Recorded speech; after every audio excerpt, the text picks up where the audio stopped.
Okay, it's 5:30, call to order the New Bern Historic Preservation Commission meeting, regular meeting. A roll call, please, Mr. Shelley. Certainly. Molly Bells. Here.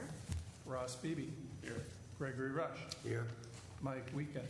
Here. Jim Morrison. Here. Tim Thompson. Here. Richard Parsons. Here. John Schmid. Here. And Trip York. Here.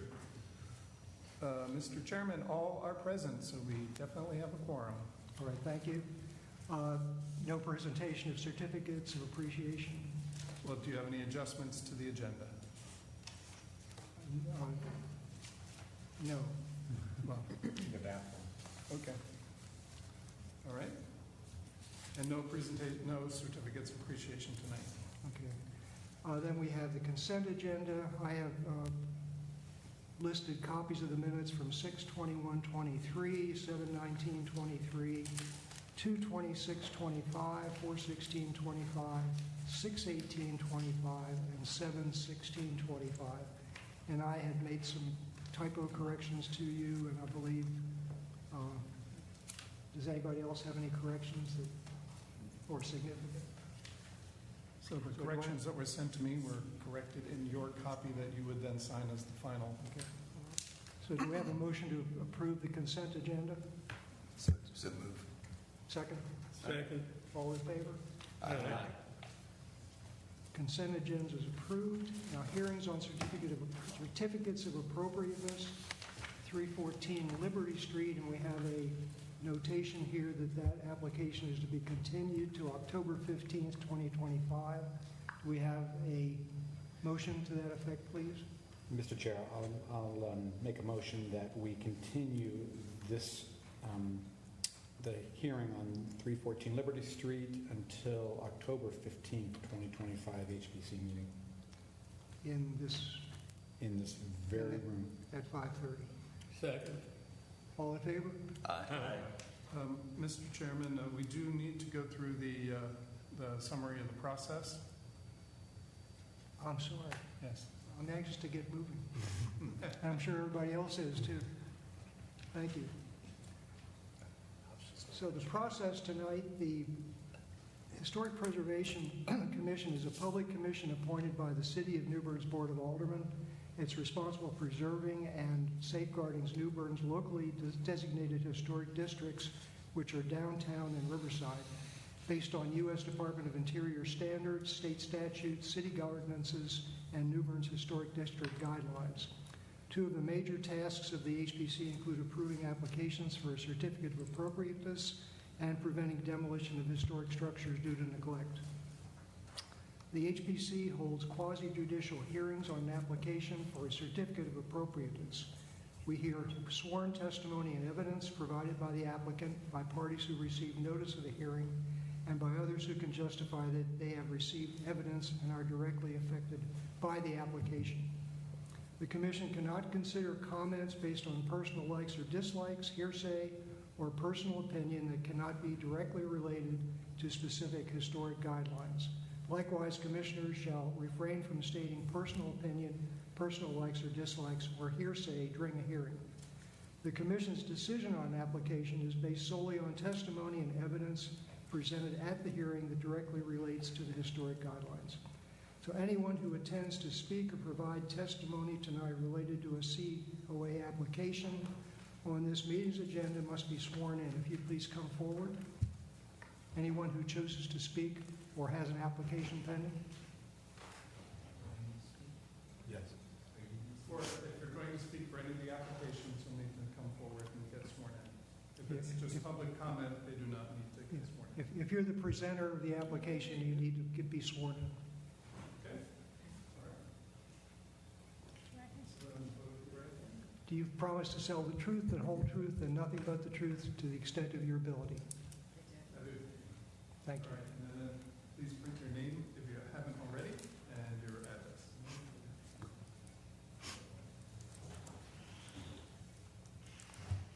So now I'll continue on. Here's a summary of how we will generally conduct a hearing on a COA application. The HPC administrator provides an overview of the application. The applicant then, or the representative, presents the application. Proponents and opponents who have received notice of the hearing can present evidence. Rebuttal is allowed by the applicant and by proponents and opponents who receive notice. Others who can justify that they have relevant information and will be directly affected can present evidence.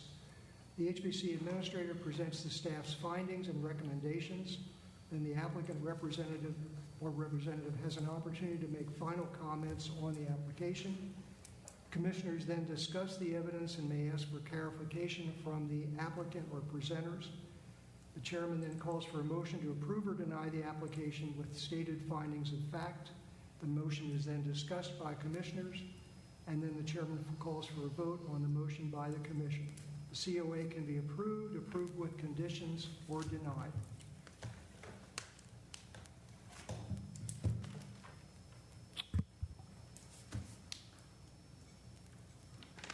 Mr. Chair, Yeah. that was riveting. I still have a motion on the table, though, Okay. or a motion on the floor.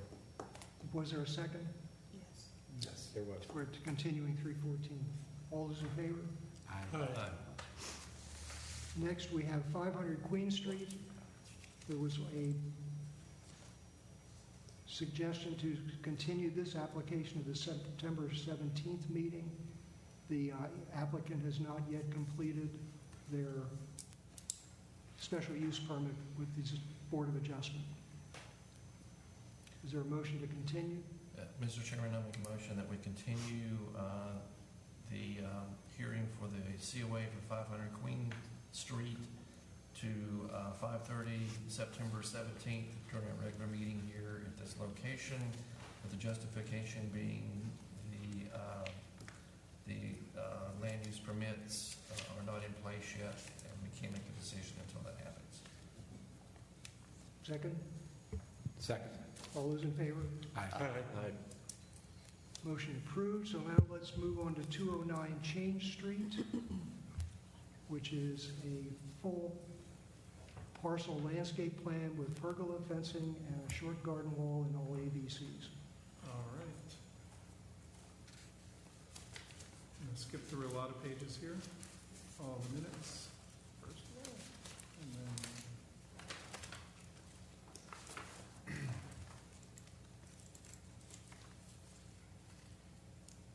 500 Queen Street project.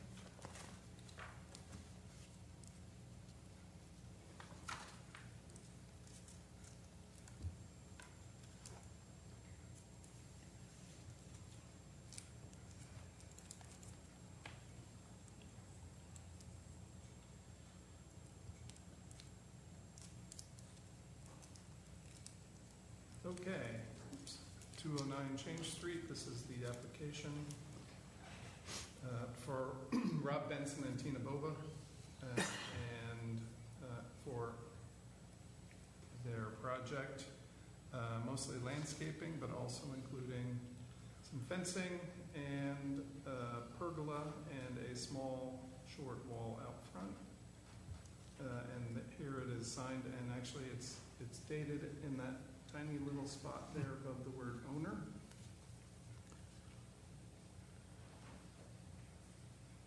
So the zoning and inspections, we're now doing this at the beginning of the application in case there's an issue such as with SUPs. The zoning administrator says that the project does meet the requirements of land use ordinance, but does require a zoning permit. And second, the chief building inspector says it will require a building permit. It's not required for the pergola, but required for the gazebo, but that gazebo is not part of the project. It was a misunderstanding on my part a week ago, so. I could not find it on the, No, right. on the drawing. Sorry. So we'll quickly go over what we went over in design review, which is the aerial views of the property, and particularly I highlighted the front because at the time for design review it was just this short wall here was to be replaced.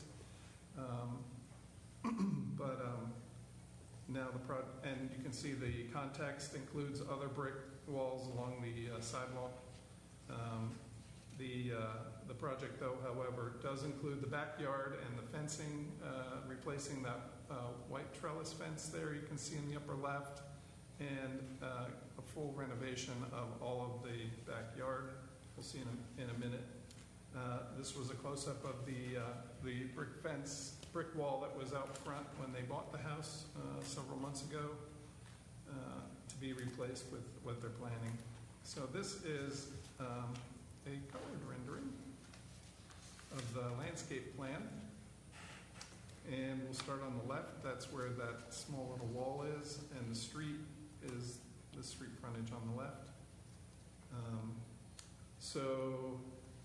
Along here, the project involves that low brick wall and this curved pattern all the way around to the side of the house and up to where they're installing a brick patio and pergola along the side of the house. We'll see a rendering of that in a minute. And then all the various plantings behind that brick. Currently, the yard on this side consists of lawn and a single tree. So they will be adding some more plantings around the bottom of that single tree, which is dashed out in this circle here. And they'll be doing kind of a liver or a bean shape, liver bean shape. I think it's kidney. Kidney bean, there we go, thank you. They have a description here of the pergola, but we'll see it, like I said, the rendering, which will give a better idea of the actual design of the pergola, and then more plantings all the way around the rest of the property. With this large area in the middle is lawn, shown in the light green.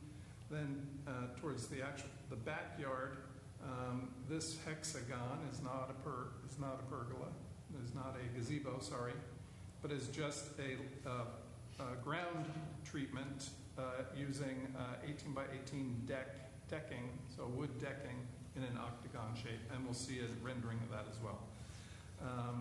The other things on here are on the upper part here, outside the back door on the east side of the house, they're adding a new red brick patio set in cement, and then that has 2 steps down to a new red brick path in cement, which is going to course into their backyard and along the back edge,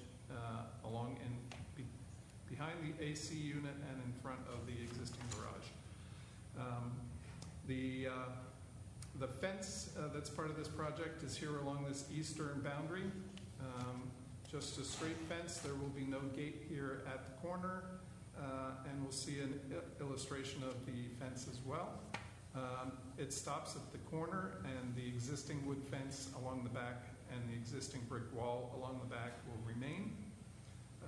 And the large tree that is along that property line will also remain, with then all of these other new plants shown in color.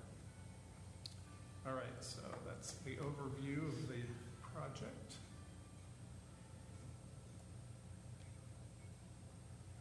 So here we have those illustrations I was talking about. I'll make them larger. So the fence is this design here with the what they call shadow box pattern. Has trellis, lattice work across the top and wooden posts. Sorry, the whole thing is a maximum of 6 feet tall. This is the cedar octagon-shaped cedar deck placed on the ground in the back. So you can see it's just a flush ground texture, or you could call it paving, I suppose, out of wood. And then this is the pergola. So, and it's even rendered with, this is not taken from a sample book or something. This is their house here in the background. They actually do have the door and the steps there right now. So this is their design for that. All right.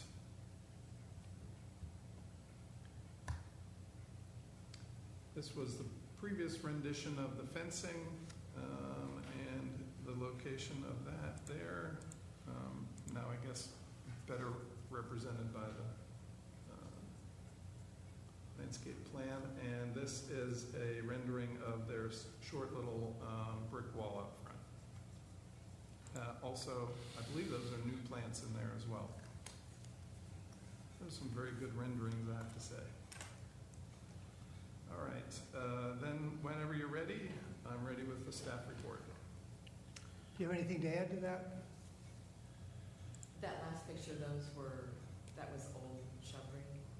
That's going to get replaced, yeah, those aren't new. Mr. Chair, if we could have the speaker introduce herself for the record, please. I'm sorry, Tina Bova, I'm the co-owner with my husband at 209 Change Street. Okay, thank you. Ms. Bova, would you bring the microphone, just kind of bend it down? Awesome. Is that better, Mike? That is so much Thank better. you. Thank you. The fence is cedar material. You asked if it needs to be painted white, it just needs to be treated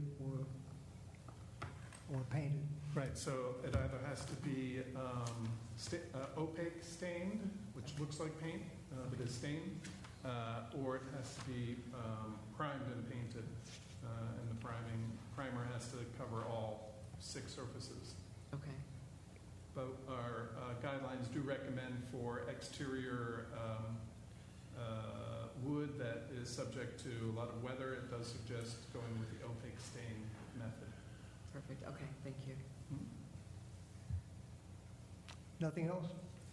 Nothing Okay, further. anybody here to speak for or against it who has received notice? Anybody else who has a comment? Okay, the commissioners, any comments on this? My only question, there were 2 fence elevations, and just want to confirm we want the fence with the lattice at the top versus the fence without. I think there are 2 different fence locations. No. No? Just No, it's just an older simulation and a newer one. So the newer one is the one with the lattice work on the top. Thank you. Nothing else? Okay. Do we have a motion? Yep. Want to do his report? Oh, I'm sorry, yes, your recommendation, excuse me. Staff. Oh, yes, sorry. Yeah, yeah. All right, so here we start.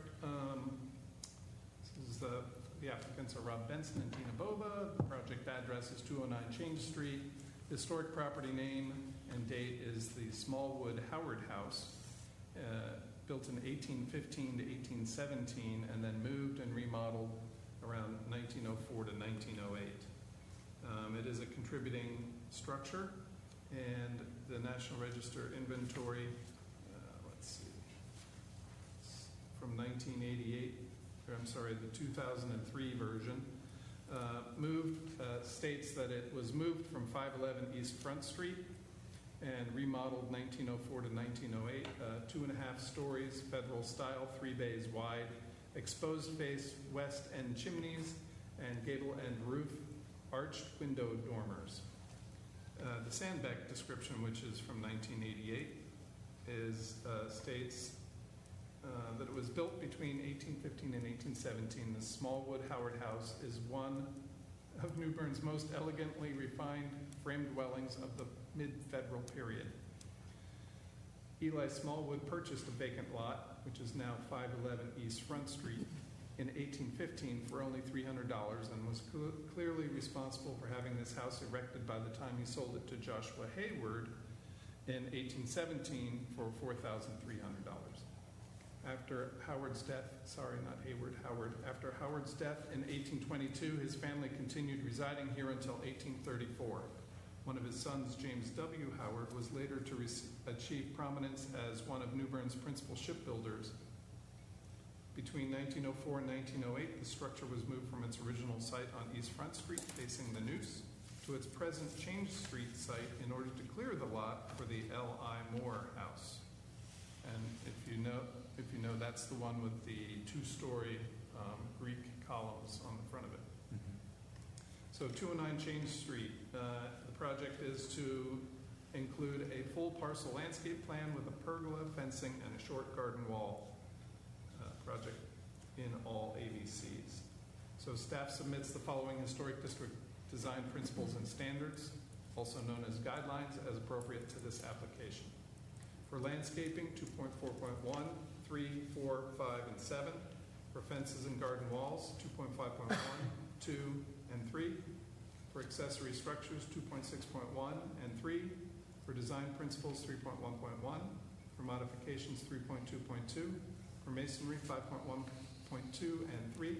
For paint, 5.4.2, 3, and 4.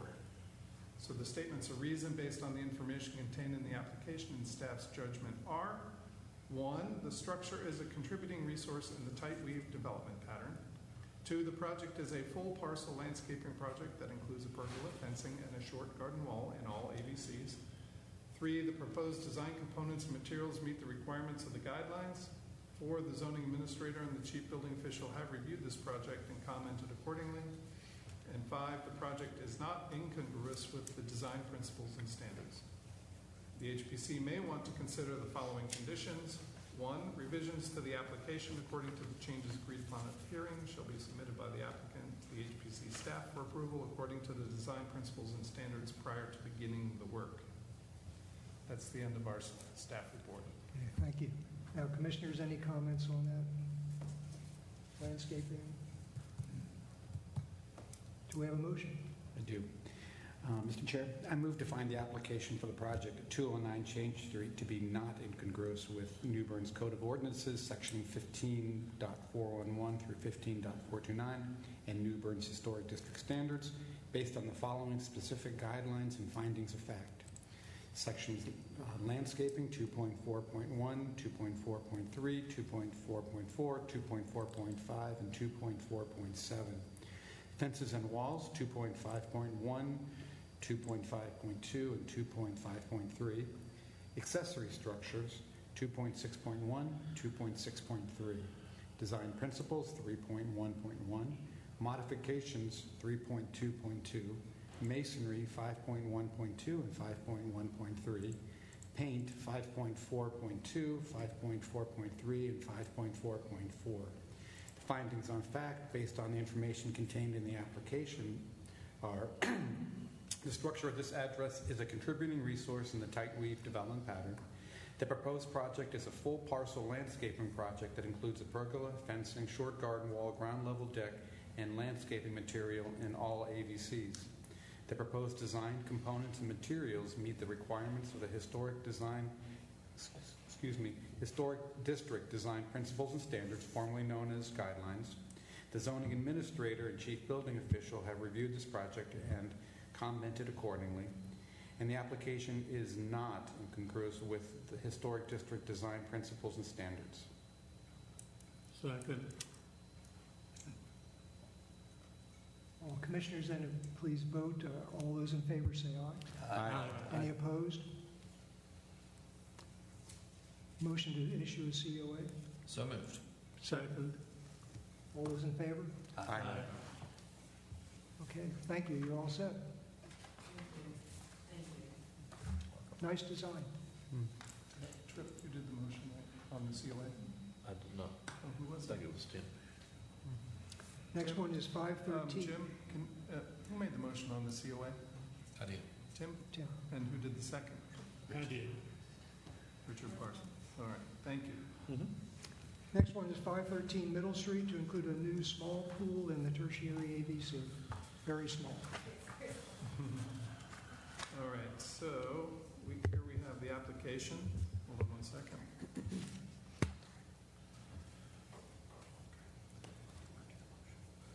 This is an application for Brett Ackerbauer. Yes. I'm here to represent him, no. Oh, okay. Are you a co-owner of the property? No, I have his signed Oh. paperwork. Okay.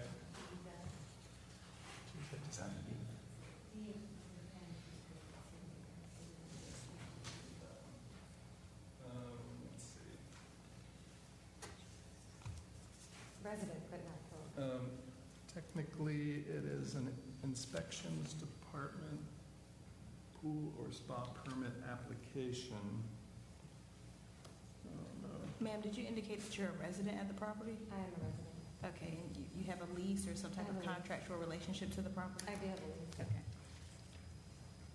Mr. Chair, based on that information, because she does have a property interest in the property, I feel comfortable with her ability to be able to represent the owner and present on this application this evening. Okay, any objections to that? No. Great, thank you. And And just to be clear, your name is Paige Madden? Yes. Okay. P-A-G-E. Yes. M-A-D-D-E-N. All right. Thank you. All right. For this application, the description is provided, the guidelines is filled in, and the detailed description is provided there. Provide the site plan and photographs, and the owner has signed the application. So with the zoning and inspections, as they look at it, that the project does meet the requirements of the land use ordinance, and a zoning permit is required. For the chief building inspector, it will require a permit, a building and electrical permits required for that.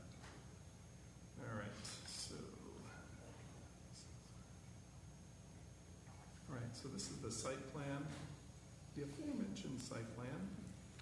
So the street is out at the bottom of the drawing here, and the house between the street and the pool. So now this is the backyard, which happens to also include a two-story guest house. But the project is for this rectangle here with the blue rectangle inside it, representing the small pool, and also the pool equipment to be installed on the right-hand side here of the house. And we'll see a photo of that area in a minute. So now I get to go back this way. Okay, so they provided first a wireframe representation of the location of the pool from two different angles, and then filled in that wireframe with some color representing the pool, so you have an idea of what it'll look like. Here's another one with even now the stone texture applied to the side. The top would be, is proposed to be wood. And there's a representation of that stone in reality, and then the wood on the second one. So you have to combine those two together. This is a photo of the side of the house, and the equipment would be, I'm going to make it bigger, sorry.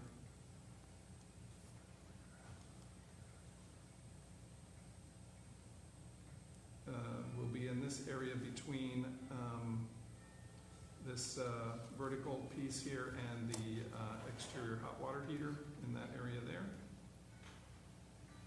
And you can see the space that's there, the distance, and there's also a gas meter in front of that. Then we're going to see next is, actually, this is a view from on their property, and then this is the view from the sidewalk of that same spot. So it is screened from view due to all of these, or appears to be screened from view according to all these plants here. All right, and then we're ready for our staff report. Do you have anything to add? If you identify yourself, do you have anything to add to that? I don't. If you'd say your name for the mic. Oh, my name? Yeah. Paige Madden. Okay, thank you. Would anyone here who received notice would like to make a comment? Yes, okay. If you'd come forward and identify yourself. Has he been sworn in? No, not. Sir, first you have to be sworn in.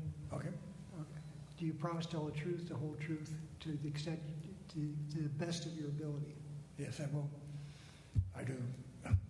My name is Tom Sorsick, and I live in my wife and I own the Stanley Allen House, which is 405 Johnson Street, which is a fairly deep lot. And the first four houses on Middle Street from Johnson Street heading south all abut against my property. We purchased that property in 2016, about the same time that the previous owners from Page were in there.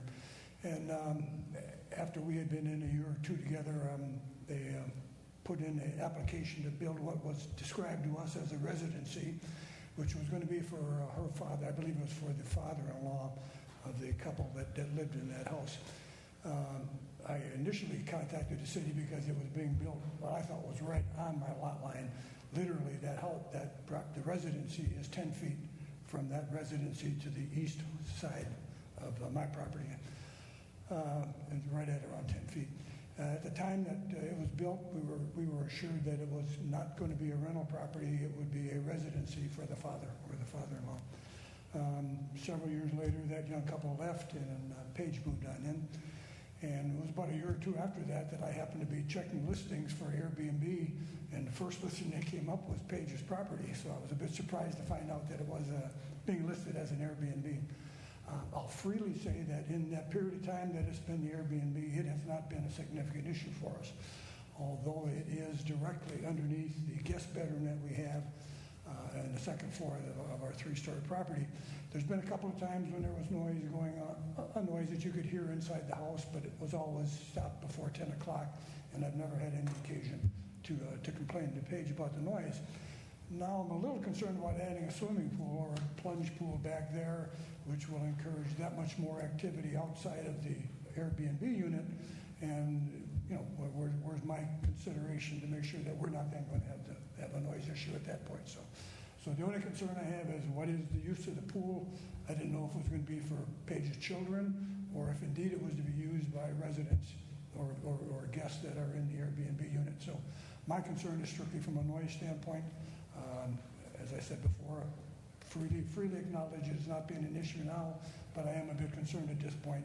But with the addition of a swimming pool or a plunge pool, which is going to encourage more people outside into the evening hours, I suspect. Don't know. So that's my concerns as the homeowner on 405 Johnson Street. And so you did receive a letter? Yes. For Yeah, this? I got a notice about this meeting, yes. Right. Okay, do you have any comments? Yeah, Would you come back to the Speak in the microphone? we plan to put a locked lid on the top of the pool, and it will not be available for any other use besides personal to the people in the main residence. And we don't regulate noise, so. Yeah, but I have no intention to allowing any other renters or anything use for it. So. Administrator, any comment on that? I defer to the attorney. I think she wants to say something. Members of the board, it's just important for you to remember your purview. So you have purview over exterior modifications and the architectural details that are contained in the application. You do not have any jurisdiction over uses or noise or any of those related concepts. So to the extent that there's been evidence in the record tonight about any exterior modifications, please consider those things as it relates to any information in the record that does not pertain or not germane to the issues within your purview. I would encourage you not to factor those comments into your deliberations tonight. Thank you.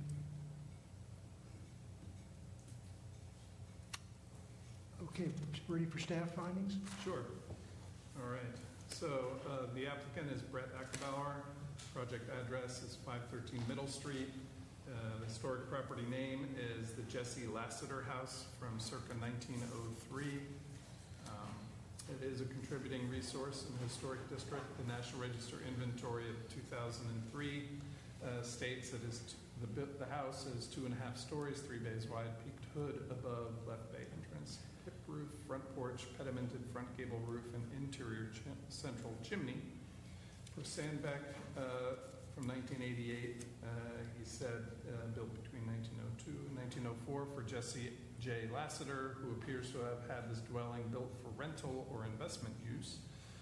Ownership remained in the Lassiter family until 1937 when the house was purchased by G.R. Burnham.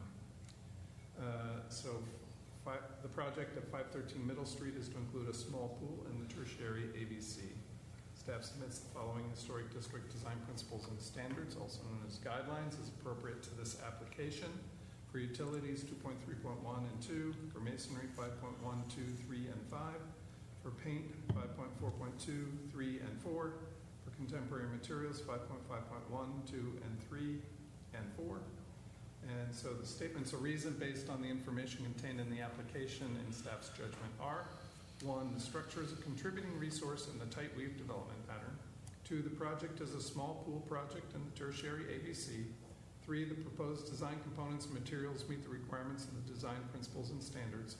4, the zoning administrator and the chief building official have reviewed this project and commented accordingly.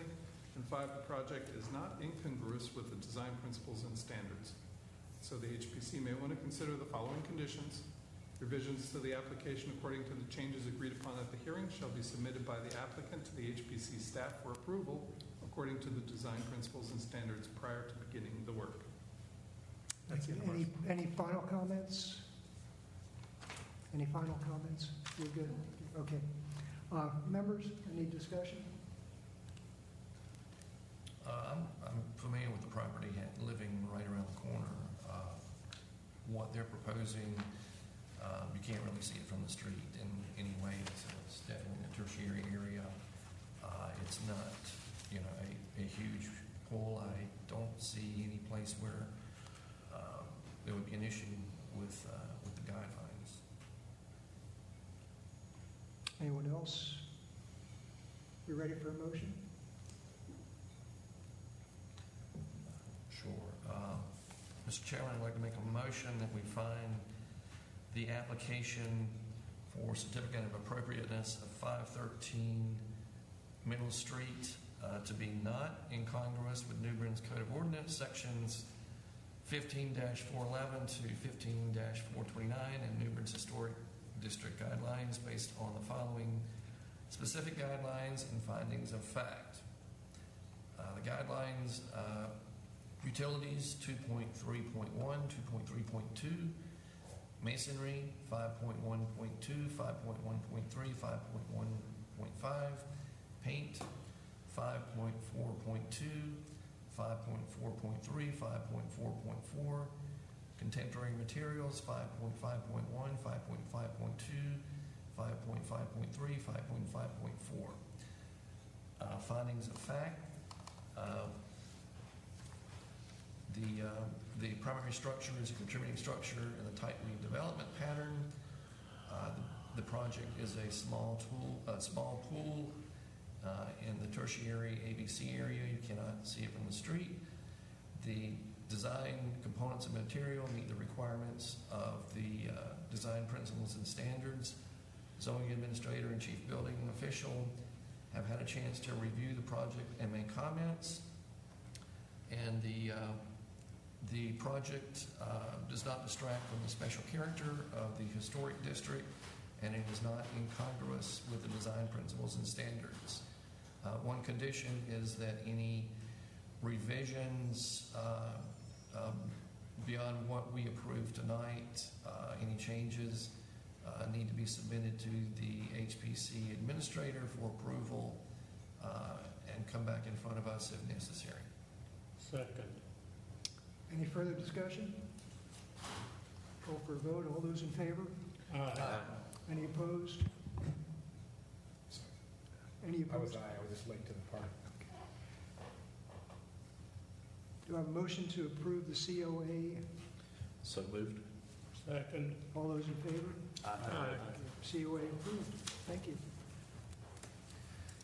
And as you heard the attorney, the noise and whatnot is not part of our purview, but I'm hoping you're a good neighbor and hear your neighbor and what he said and act accordingly. If there's ever an issue, we'll look at that research we did, and we actually don't want to. Thank you. Okay, next is 712 Pollock Street, which is a new garage in the tertiary ABC. It's a reapproval of a recently expired COA, but with a few minor revisions.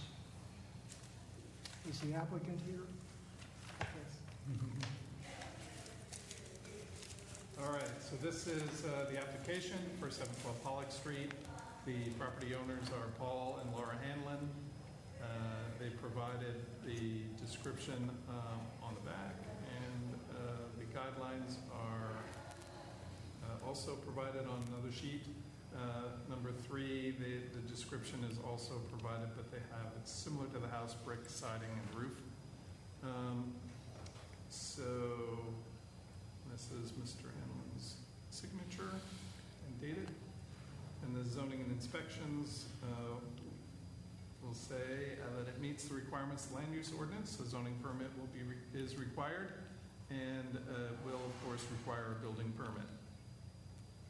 So this is the house that behind behind which the garage is situated, just for reference for you guys.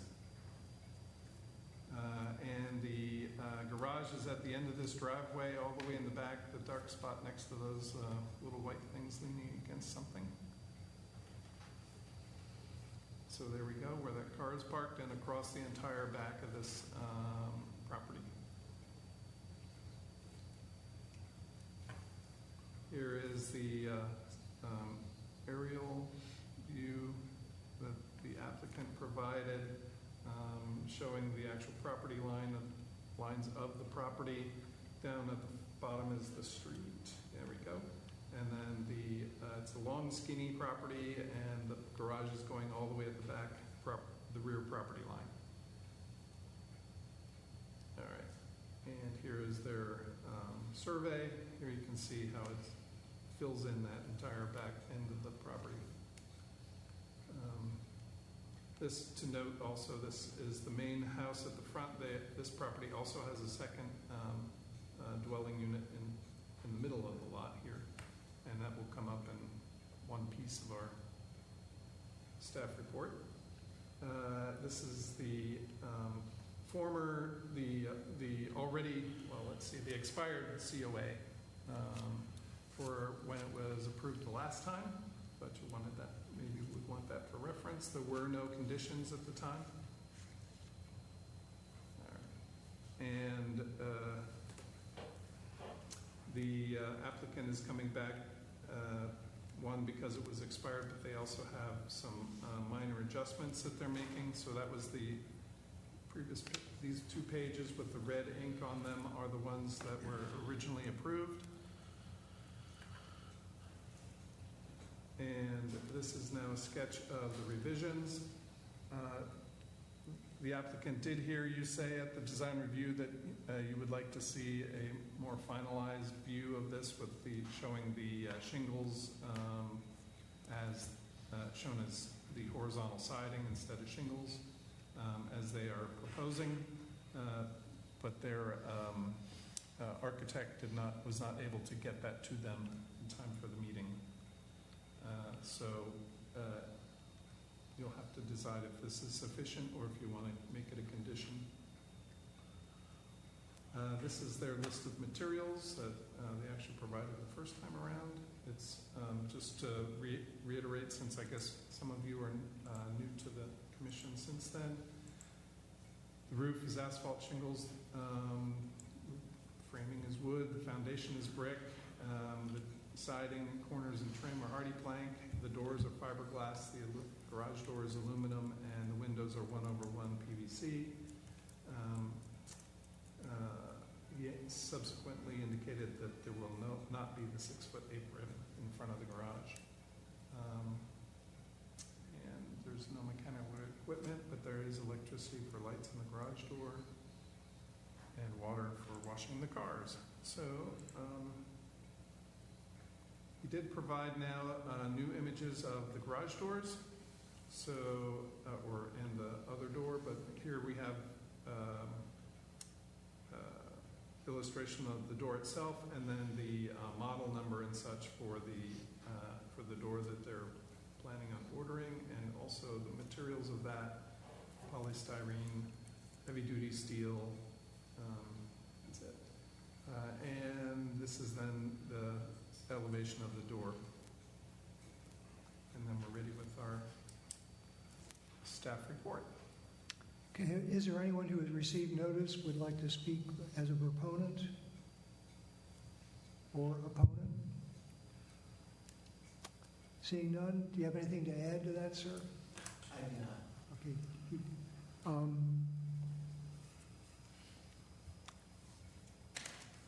The administrator provide your recommendation. Sure. Our staff report. So the applicant is Paul and Laura Hanlon. The project address, 712 Pollock Street. The historic property name for the main house, the John Chadwick House, was built circa 1790 to 1795 and was remodeled circa 1930 to 1940. And the outbuilding, the second one in the middle of the property, was built around 1940.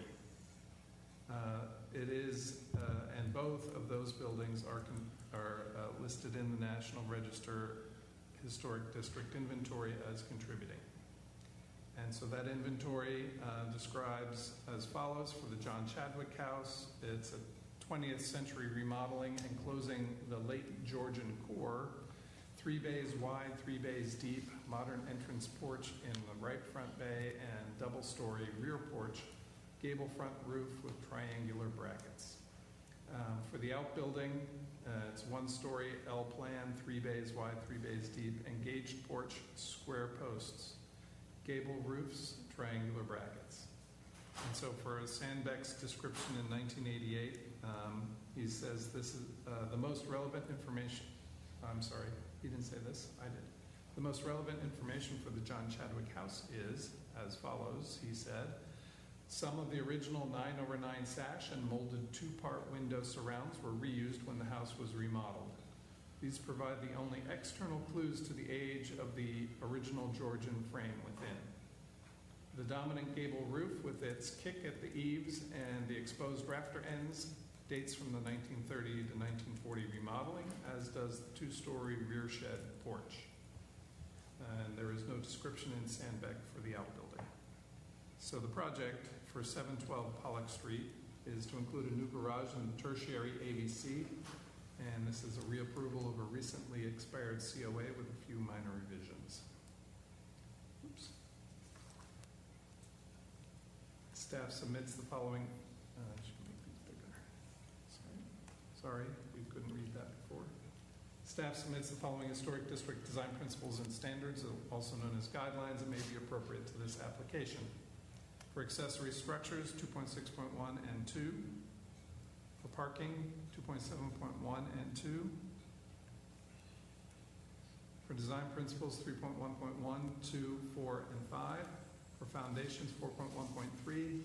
For walls, trim, and ornamentation, 4.2.4 and 5. For windows, doors, and openings, 4.3.2 and 3. For contemporary materials, 5.5.1, 2, 3, 5, and 6. Statements of reason based on the information contained in the application and staff judgment are: the application is for a new accessory structure in the tight weave development pattern. 2, the proposed design components and materials meet the requirements of the design principles and standards. 3, the zoning administrator and chief building official have reviewed this project and commented accordingly. And 4, the project is not incongruous with the design principles and standards. HPC may want to consider the following conditions. Revisions to the application according to the changes agreed upon at the hearing shall be submitted by the applicant to the HPC staff for approval according to the design principles and standards prior to the final inspection by the Building Inspections Division. That's the end of our report. Sir, do you have any final comments? I do not. Okay. Members. Mr. Chair, I do have a question. Something we didn't cover at design review. It shows a 6-foot apron, but you're leaving the driveway kind of, is that a crushed stone or driveway? Yeah. Paul Hanlon. Instead of doing the concrete apron out front, we're just going to put in rock. What's there now, we're just... Okay, so there's no concrete or no brick. It's just going to be a rock right up to the structure? Yes. Okay, thanks. Any other comments to design? We saw this before, so We have. we're ready for a motion. Mr. Chair, I move to find the application for the project at 712 Pollock Street to be not incongruous with New Bern's Code of Ordinances, sections 15.411 through 15.429, and New Bern's Historic District Standards, based on the following specific guidelines and findings of fact. Accessory structures, 2.6.1 and 2.6.2. Parking, 2.7.1 and 2.7.2. Design principles, 3.1.1, 3.1.2, 3.1.4, and 3.1.5. Modifications. Modifications, Foundations, 4.1.3. Walls, trim, and ornamentation, 4.2.4, 4.2.5. Windows, doors, and openings, 4.3.2, 4.3.3. Contemporary materials, 5.5.1, 5.5.2, 5.5.3, 5.5.5, and 5.5.6. Findings of fact, based on the information contained in the application are: the application is for a new accessory structure in the tight weave development pattern. The proposed design components and materials meet the requirements of the Historic District Design Principles and Standards, formerly known as guidelines. The zoning administrator and chief building official have reviewed this project and commented accordingly, and the application is not incongruous with the Historic District Design Principles and Standards. I do want to add a condition that any changes, any revisions to the project made to this design or materials before it starts shall be submitted to the HPC staff for approval according to the standards before the project is begun. Your second? Second. All those in favor? Aye. Any opposed? Motion to issue COA? So move. Second. All those in favor? COA is issued. Thank you. Like the project the first time, like to get it this time. Thank you so much. You're welcome.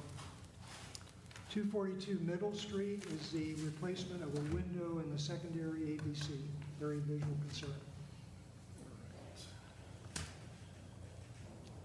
Okay, if you'll come up, just in case we have a question. I don't think he was sworn in. You weren't sworn in, were you, sir, at the beginning? You weren't sworn in at the beginning? I was not, no, sir. Okay, if you'd raise your right hand. Do you swear to tell the truth to the best of your ability? I do, yes, sir. Can you sign, print your name on that form there and your address, please? Is that other gentleman?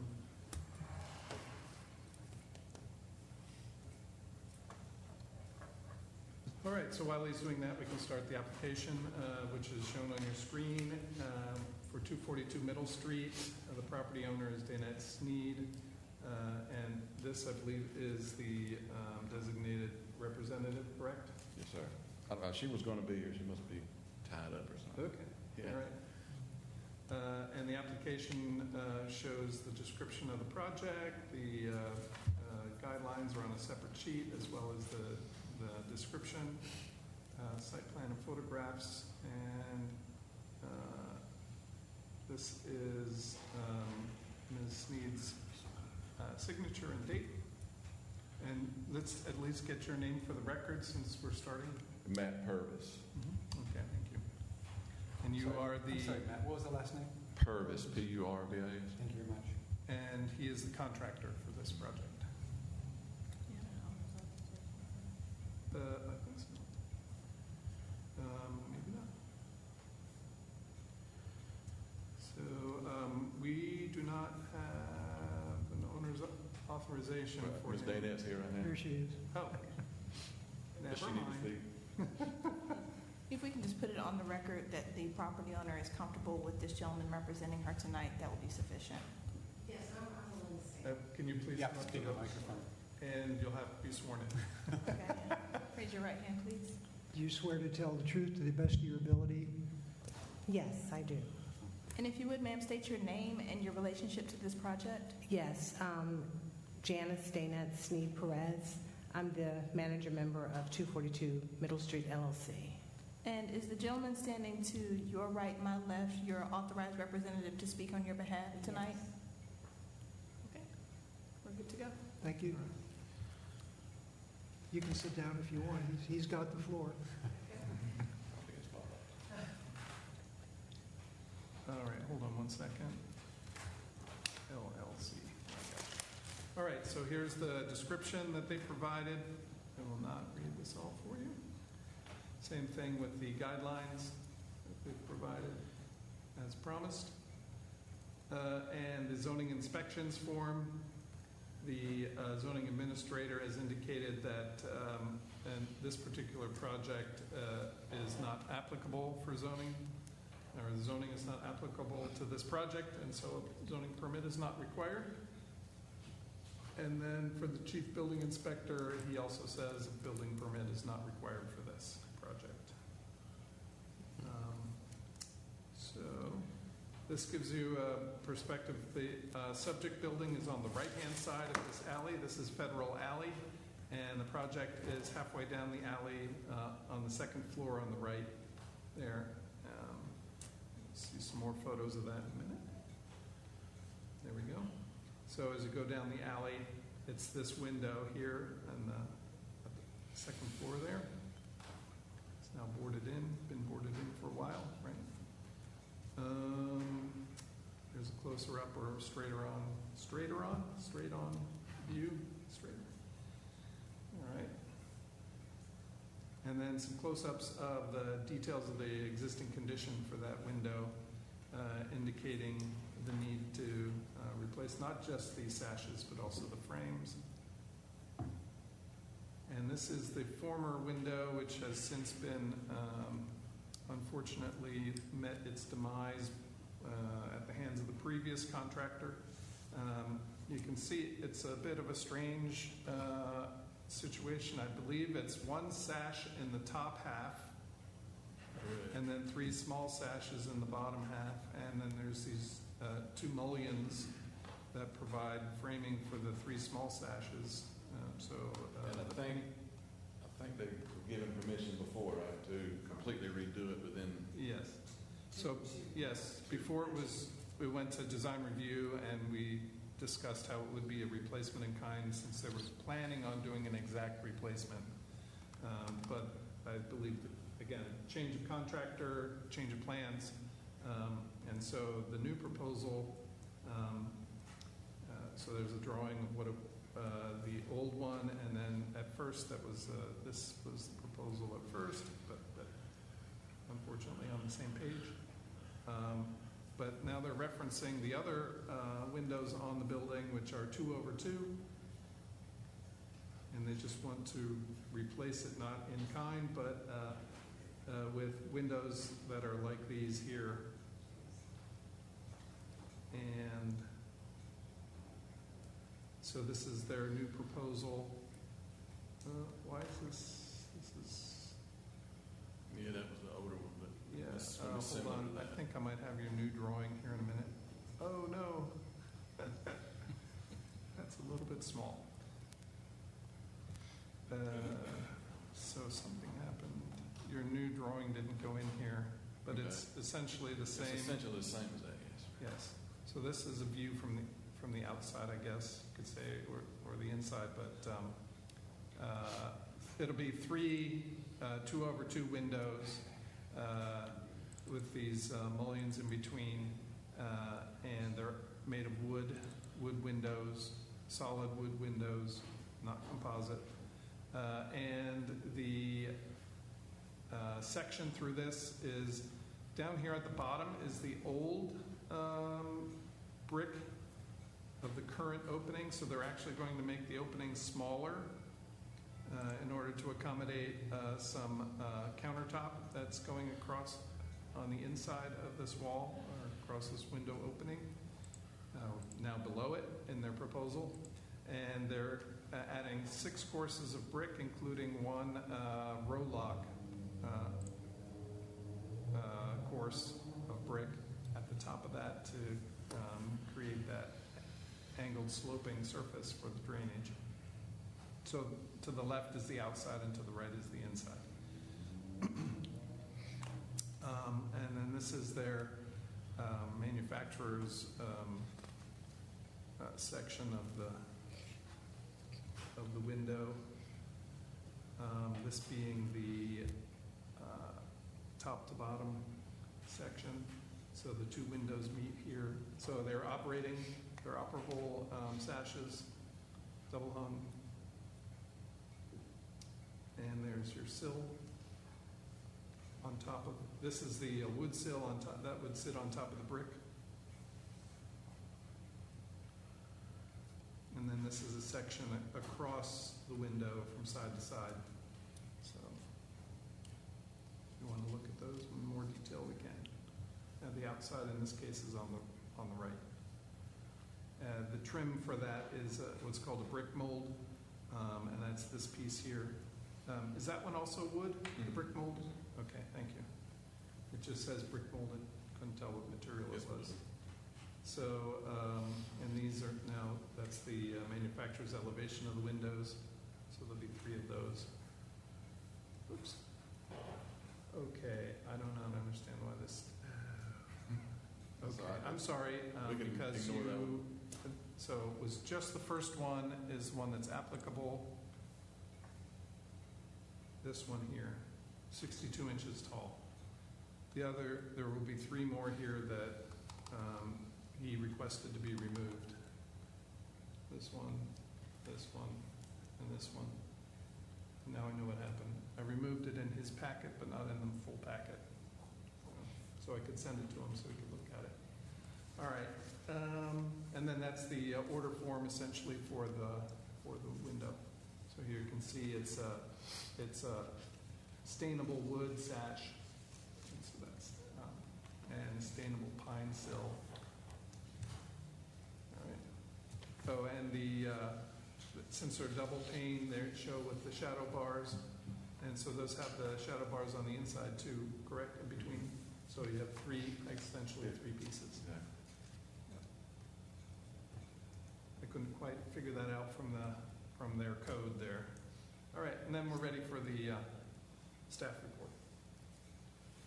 Is there anyone here who is to speak as a proponent or opponent of this project?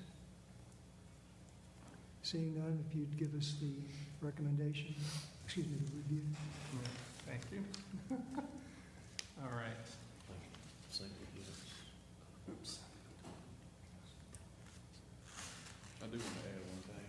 Oh, okay. Just to make sure, in my email, I told you that I really wanted to go back after we did some more measuring. That drawing is of a 5.2 window, but the original request application, I put a 5.6. I want to change that to a 5.2. Yeah. If possible. Mm-hmm. Okay, I just want to make that official. Is that another course of brick underneath? About one more course. It'll really help out inside if I could just get a few more inches. It'll make a difference. So what's shown here is 5'2", the 62 inch. Yes. Right. So I think before there was 5 or 6 courses of brick. It'll just be one more course. Is that? I believe so. It's only 4-inch difference, so Yeah. a little over. Yeah. Is everybody clear on the revision to the application? Any questions? All right. Okay. All right. So for the staff report, for 242 Middle Street, LLC, Janice Dana Sneed Perez, manager, and the project address at 242 Middle Street, historic property name and date. So this building was constructed as essentially a commercial duplex with a party wall down the middle. And so the description was for both halves, but they did describe them separately as well. So for the 242 half, what's called the George Bishop Stores was built in 1885 to 1888, and it is a contributing structure. And National Register inventory description from 2003 states 2 stories, brick, recessed storefront, 4 upper windows, segmentally arched, denticulated hoods, and cornice, and those are on the front. Then for Sandbeck, the description is a little more interesting. From 1988, this handsomely detailed commercial block was erected between 1885 and 88 for George Bishop, a prominent builder, proprietor of large woodworking mill, and owner of much real estate in New Bern. The identically detailed 4-bay wide buildings stand on the site of an earlier pair of brick structures of similar size built for Bishop before 1882. The Sanborn insurance maps indicate that the northern portion of the present structure may incorporate within it the remains of the earlier structure which survived the Great Fire of 1885. That infamous conflagration destroyed all of the buildings on the eastern side of Main Street from the south side of the central party wall of this building down to South Front Street. His son, Edward K. Bishop, inherited the northern store. The northern store housed J.B. Holland's dry goods store in 1893 and later was the home of the Singer Sewing Machine Company. The side elevation visible from Federal Alley shows the building's parapeted gable roof configuration and 3-to-1 common bond brickwork. Surviving second-story sash indicate that the originals were of the 6/6 configuration, many of which were later replaced with 2/2 sash. So this project is for 242 Middle Street to include 3 replacement windows and 1 opening in the secondary AVC. So staff submits the following historic district design principles and standards, aka guidelines, as appropriate to this application. For design principles 3.1.1 and 2, for modifications 3.2.1, 2, 3, and 4. For walls, trim, and ornamentation 4.2.1 and 4. For windows, doors, and openings 4.3.1, 2, and 3. For masonry 5.1.1, 2, 3, and 4. For wood 5.2.1 and 2. For paint 5.4.2 and 3. For statements of reason, based on the information contained in the application and staff's judgment are: 1, the structure is a contributing resource in the dense fabric development pattern. 2, the project is the replacement of a combination of wood windows and 1 opening with 3 wood windows in the secondary AVC. 3, the proposed design components and materials meet the requirements of the design principles and standards. 4, the zoning administrator and the chief building official have reviewed this project and commented accordingly. And 5, the project is not incongruous with the design principles and standards. The HPC may want to consider the following conditions. 1, revisions to the application, according to the changes agreed upon at the hearing, shall be submitted by the applicant to the HPC staff for approval according to the design principles and standards prior to beginning the work. That's the end of our report. Do you have any final comments? Anything else? I do not. Okay, so the 2 changes are the brick, one more course of brick, and a slight difference in the height of the window. Correct. Okay. Yep. Any commissioners' questions? Any comments? Staff, Matt, if you'd pull up the windows section. Sure. And contractor, Matt, thank you for providing that. Yes, sir. I'm not a very good artist, though. Well, no, but it did what it needed to do because we didn't show our row lock before. Okay. And so we got that in there. And then also I see you've set the frame on a 2x block Yes. to account for our discussion about sill thickness. And Correct. There was already one there, so we'll put something similar back. And so I think that'll take care of what we talked about at design review, albeit slightly different or modified from what I had suggested, which is fine. That's the one. And so you see that 2-inch block between the right above the brick row lock, the 2-inch number. Then there's some window frame on top of it. So I think that accomplishes what we were trying to achieve. Okay. So thank you very much for being responsive. I'm not sure I understand that. So that 2-inch block, that's a new from something that was added since design review? We're talking about this slab here, Yes. where it's pointing on Yep. the right side, it points to flashing. Yep. Is that the one trip? Yes. Well, I can't tell you whether it was new or not because we didn't have the drawing. Okay. Yeah, it was. Since we have that drawing, now the purpose of that is, Well, I was trying to make it just like pretty much similar to what's already there. That block is already there. And then I was trying to just bridge the gap for what we were talking about between the frame and the brick. I just think it's, and go back to right there. I think what's above there is the leftover, some of the leftover window. I can't tell. you're talking about the top of the window itself, correct? The bottom above the brick. The brick roll, like the brick roll. right On the there. bottom of the, Right there. okay, I'm sorry. I'm with you. I thought you were talking something different. I apologize. Is that what we just, that's what? I'm okay. Okay, yeah, Yep. Yeah, I'm good. that's fine. Any We're more good? questions or discussion? Call for a motion? I do have one question. Okay. What is your plan for the mullions between the windows?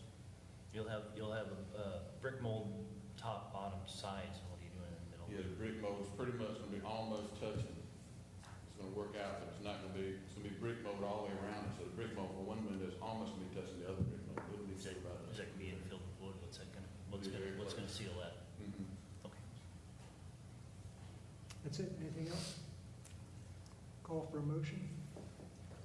I move that we find the application for 242 Middle Street to be not incongruous with New Bern's Code of Ordinance, sections 15-411 to 15-429, and New Bern's Historic District Design Standards and Principles based on the following specific standards and findings of fact.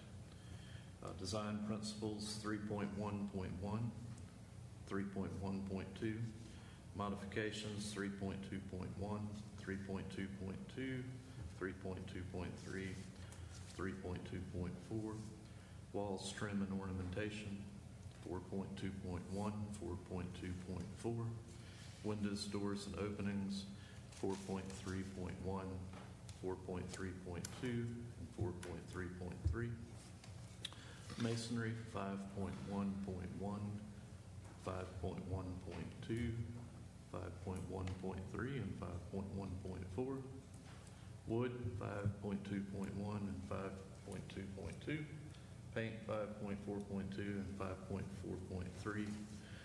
Findings of fact, the structure is a contributing resource in the dense fabric development pattern. As we saw evidence from the window previously in the opening, it was a combination of various sashes of various sizes, and the applicant is proposing to provide 3 sashes of more standardized size. The openings in the secondary AVC, the proposed design, components, and materials meet the requirements of the standards. We've had the zoning administrator and chief building inspector comment accordingly, and the proposed project is not incongruous with design principles and standards. I'll second. All those in favor? Aye. Opposed? Motion to issue a COA?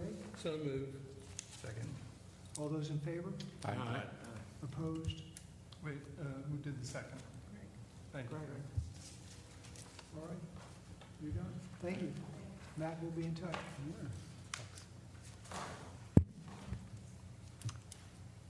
Next, we have 514 C Street.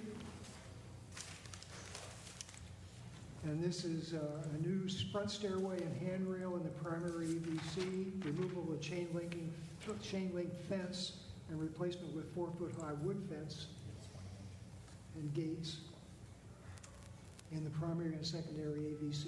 Right. Suggested, and you have not been sworn in, sir? Have not. Okay.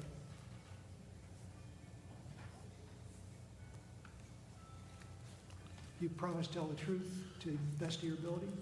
Yes, I do. And go ahead and give us your name. Michael Salvucci, owner. Okay. Thank you.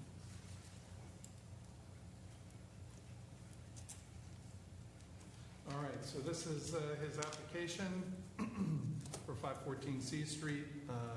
The other owner is Pauline Salvucci. Yes. And he describes it in the first section, the guidelines in the second, and the materials in the third.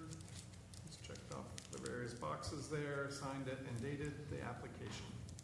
For the zoning and inspections report, we have that the zoning administrator has said that it meets the requirements of the land use ordinance, and the zoning permit is required, but no fee is to be assessed. He said that's because there's really no requirements, but they want to have a record of it. Okay. All right. Chief building inspector will not require a building permit unless structural modifications are made to the deck. And I don't know which deck that is, maybe the porch deck. These are the aerials for the property, and shown here in the light blue, the property, and I'm sorry, the teal blue or aquamarine blue, whereas the other blue is the actual historic district boundary. So you can see he's gotten out very edge of the historic district there, with only one neighbor in the historic district. Then this is a closer up view of the property. Pretty straightforward with the driveway on the northeast side here, and it does have a nice substantial backyard. We'll see some photographs of those in a second. So this is the front of the house in August of 2012, and more recently in 2025, July this year, as they were replacing the roofing. He has the COA for that is in the process. Let's put it that way. So, but this gives you a more modern or a more current view of the property. For example, that lattice work is gone on the front porch. All right. So when I talked to him about his roofing, he said he had some plans for his front steps and some fencing. So that was fortuitous. So we have here his plan of the site, the house here, the square, and then the fencing goes from the lower right-hand corner of the house out 3 feet, and it basically is the same location as the current chain link fencing that's there, and will extend out 20 feet towards the street, just straight out and end, and then head back along the street beyond the back of his house and terminate where there is currently a chain link gate, which will be removed and replaced with a new gate there. All of this fencing is 4-foot picket fencing. The rest of the fencing along that side will remain, even though it's chain link. It is covered with all kinds of growth, which actually does comply with our guidelines. They'll be leaving the existing chain link along the back of the property. And as we continue then on the left side here, the east side of the property, 125 feet of new fencing will be added there. Then a 10-foot wide gate across the driveway, and then 5 feet returning back to the house. All the fencing is 4 foot high. So not an issue if it's in the primary, secondary, tertiary, it doesn't matter. And now, one thing though, however, Mr. Salvucci, I couldn't quite read your word there. New fence to, what is that word there? To Remain. Is that to remain? A new fence to remain? Same start from corner of house.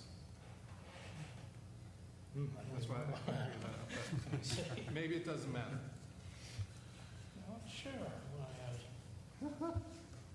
Does your neighbor have a new fence? No? No.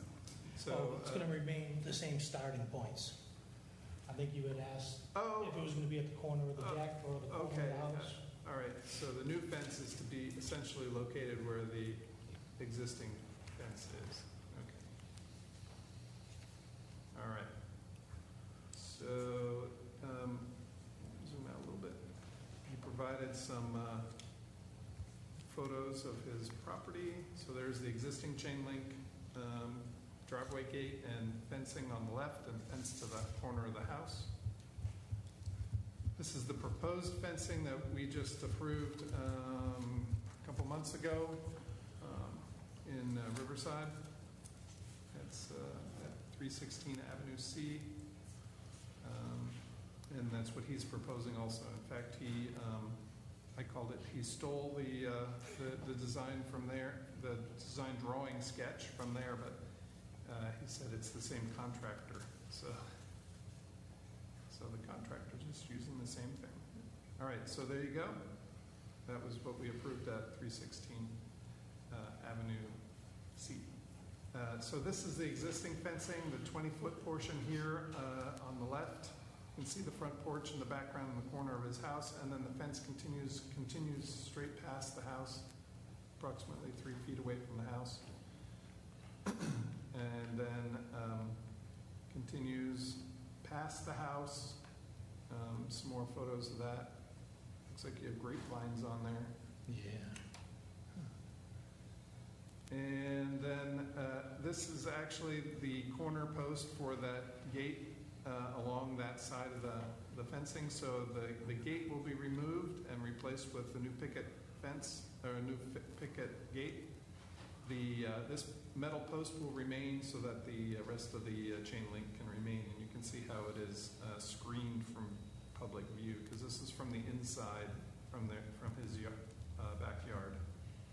And then this is his the rear fence along his rear property line. So then he also would like to replace this current concrete steps and metal railing with something exactly like the new one that was built by his neighbor three houses down. So and these are 4 houses that are all the same. So anyway, so this is what he wants to build, and this is all wood, and it's at 508 C Street, recently approved and built. Then this is his front porch, and he wants to match the handrail to match the front porch railing with the hand grip and the spindles and the bottom rail, etc.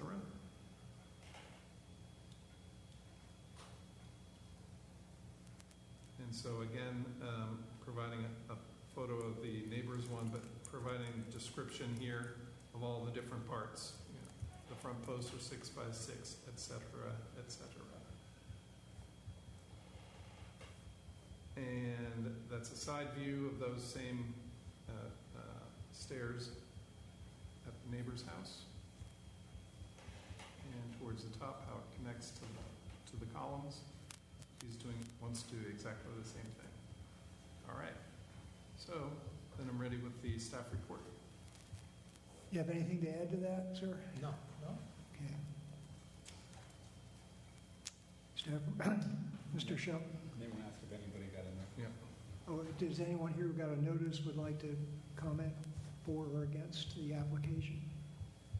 All right. Seeing none, thank you. Okay. Recommendation, please. Yes. Let's make this a little bigger for you guys.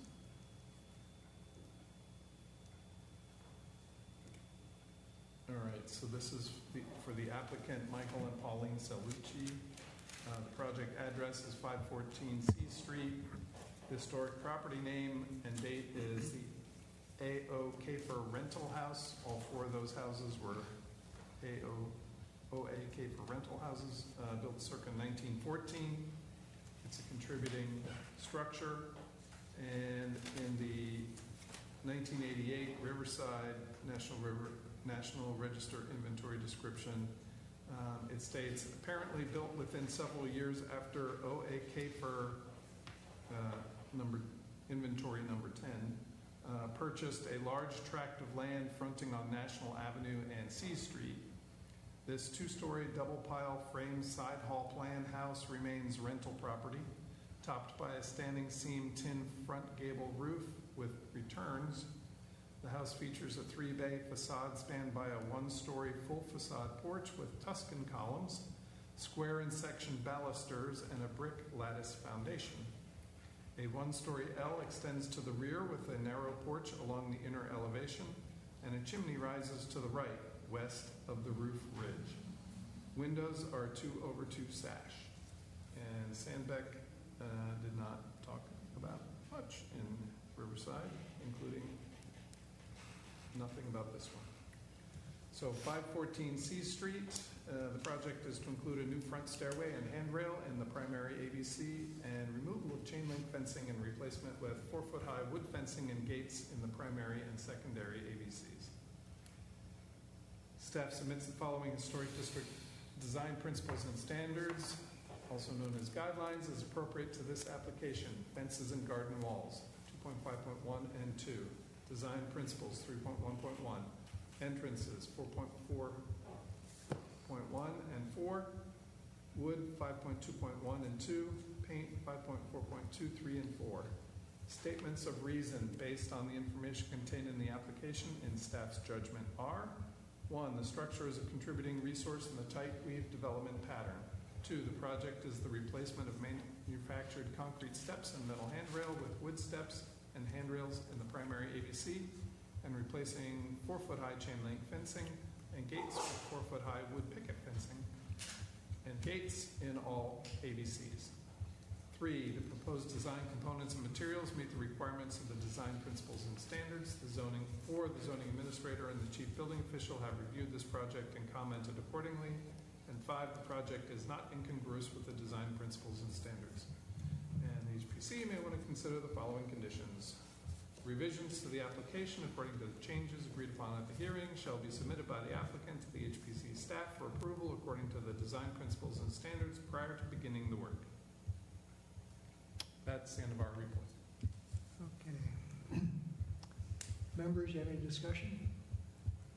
Well, as a former resident of Riverside, I can say that the houses on C Street have not received a whole lot of TLC over the years as part of the Riverside Historic District, so I commend what you're trying to do. We always encourage the removal of chain link fences. That's a real positive, replacing that with the wood picket fence. The steps certainly are more appropriate for other houses that you see in Riverside in the shotgun side hall style. It's entirely possible that this is a John Carpenter house because he built a number of these shotgun side halls in the Riverside neighborhood. Okay. So yes, these modifications are certainly what I would consider an improvement to a historic property that could use some real TLC. Yeah, it's a tough street. Mr. Chair, I would add too that the fence does provide better screening for utilities, 2.3.1, than that existing chain link. So that's another benefit of having those picket fences. Nothing else. I did have 2 questions. The picture of your neighbor's fence is correct, but you've written 2-inch separation on the pickets. It's really supposed to be about an inch. I think that the fence is right, the drawing is not correct. Okay. Is that right, Mr. Shelby? It says 2 inches on his drawing. But then the square balustrades on the porch and the stairway, those are 3-inch. Oh, right. So this shows 2 inches up here. Yep. So the fence is right, just what you drew there is all. All right. With that, is there a motion? Yeah, Mr. Chair, I'd like to make a motion that we find the application for 514 C Street to be not incongruous with New Bern's Code of Ordinance, sections 15-411 to 15-429, and New Bern's Historic District guidelines based on the following specific guidelines and findings of fact. The guidelines, fences and garden walls, 2.5.1, 2.5.2, design principles 3.1.1, entrances 4.4.1, 4.4.4, wood 5.2.1, 5.2.2, paint 5.4.2, 5.4.3, 5.4.4. Findings of fact: the structure is a contributing structure in the Riverside Historic District in a tight weave development pattern. The project is a replacement of manufactured concrete steps and a metal handrail with more appropriate wood steps and wood handrails in the primary AVC area, as well as replacing a chain link fence with a more appropriate wood picket fence. The proposed design components, materials meet the requirements of our design principles and standards. The zoning administrator and chief building official have had a chance to review the project and make comments. The proposed project does not diminish the special character of the Riverside Historic District and is not incongruous with the design principles and standards. One condition is that any revisions to what we approve tonight, the applicant will contact the HPC administrator and bring back any changes to us as necessary for approval. Second. Any discussion? All those in favor? Aye. Opposed? Motion to issue a COA? So move. Second. Second. Mr. Rush. All those in favor? Aye. COA is issued. Thank you very much. Thank you. And again, appreciate what you're doing. Okay, we now have 226 East Front. This is a new 3-story infill mixed-use building and parking lot. All right, so we have on the screens the application for 226 East Front Street. The property owner is James Setinary, and the applicant is Chris Walker. Chris is standing before us, and we do have his authorization form coming up in a moment. They ask us to look at the attachments for all the information on the front of the application. And then the application is signed by Mr. Walker. And, hold on. There we are. So here's the owner's authorization and signed by Mr. Sefton and notarized. So now let me go back up. These are the attachments to the application. Project description, the guidelines listed all here. Couple pages. All right. So this is the zoning and inspections report, and the zoning administrator indicates that it meets the requirements of the land use ordinance with a comment that the special use permit was issued and approved. And the chief building inspector indicates that the project will, of course, require a building permit and floodplain development permit. So these are photographs provided by the applicant of the site. So it's the vacant lot here that looks like a parking lot, or is used as a parking lot mostly.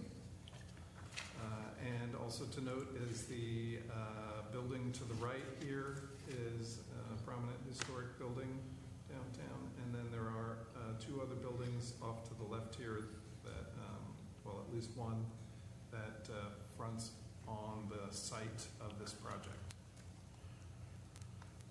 And then another view, this is now down East Front Street on the right and Pollock Street across the foreground here.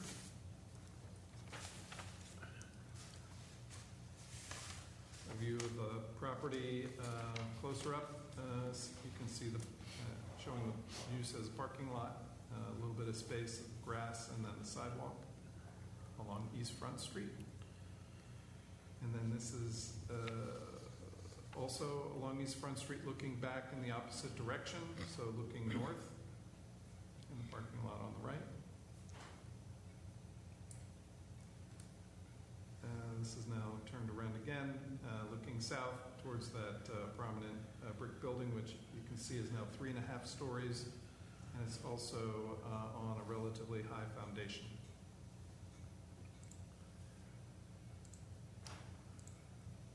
And then the other building to the east of the site is this brick building, apartment building, 2 stories, and then there's another building on that property facing or fronting the river.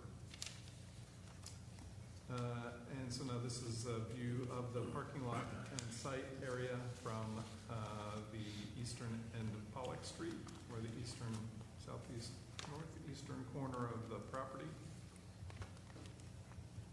And looking along with the apartment building on the left and the site to the right. In this case, most of this area shown here will be future paved parking. And the parking will continue back to the area behind the 3.5-story brick building, that's, the back of which we see here on the right. And then a view across the parking lot. Again, the building will be essentially be sitting where these vehicles are parked right now, and the rest will be parking, paved parking.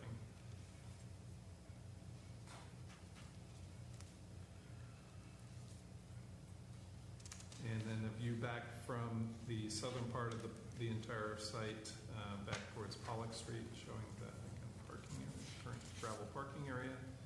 There is a 3-story brick residence across the street, across East Front Street from the site. And that's this building.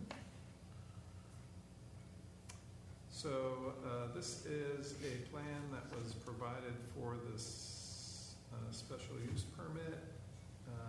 There will be a simplified one on the next slide, but this has more detail if we need it. For example, it does show the floodplain line is this red curvy line.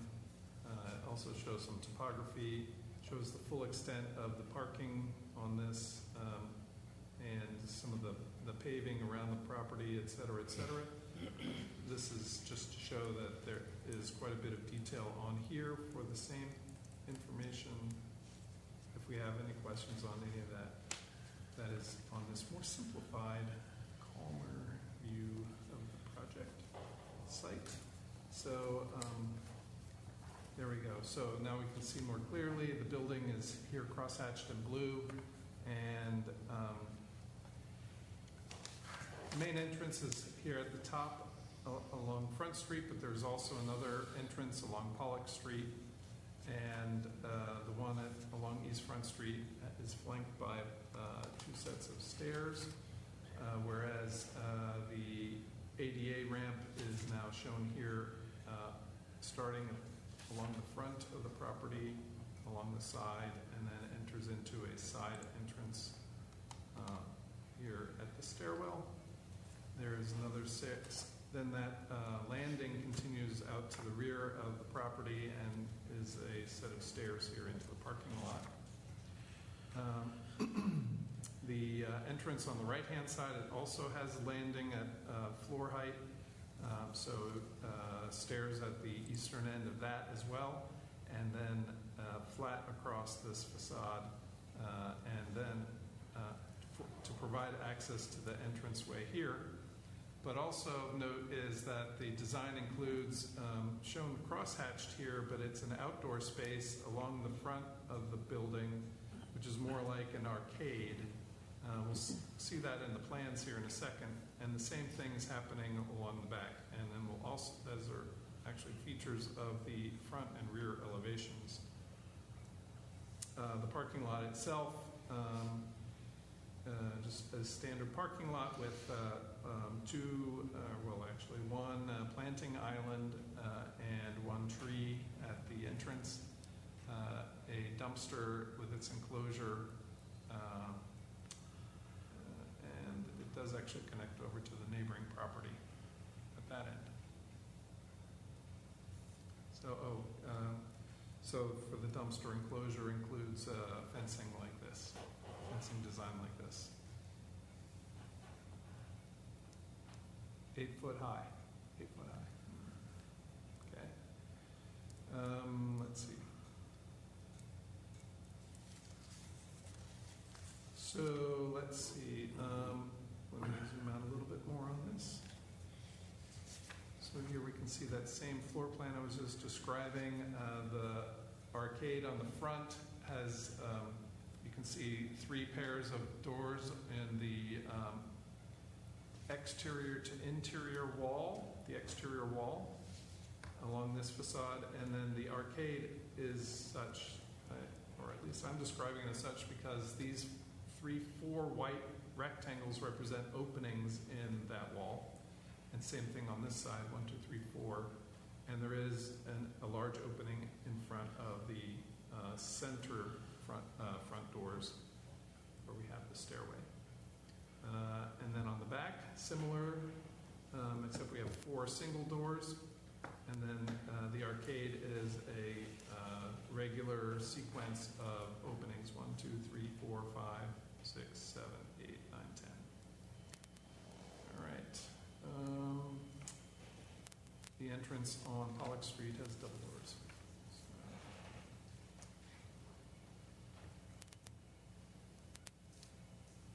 And this is the second and third floor, I believe.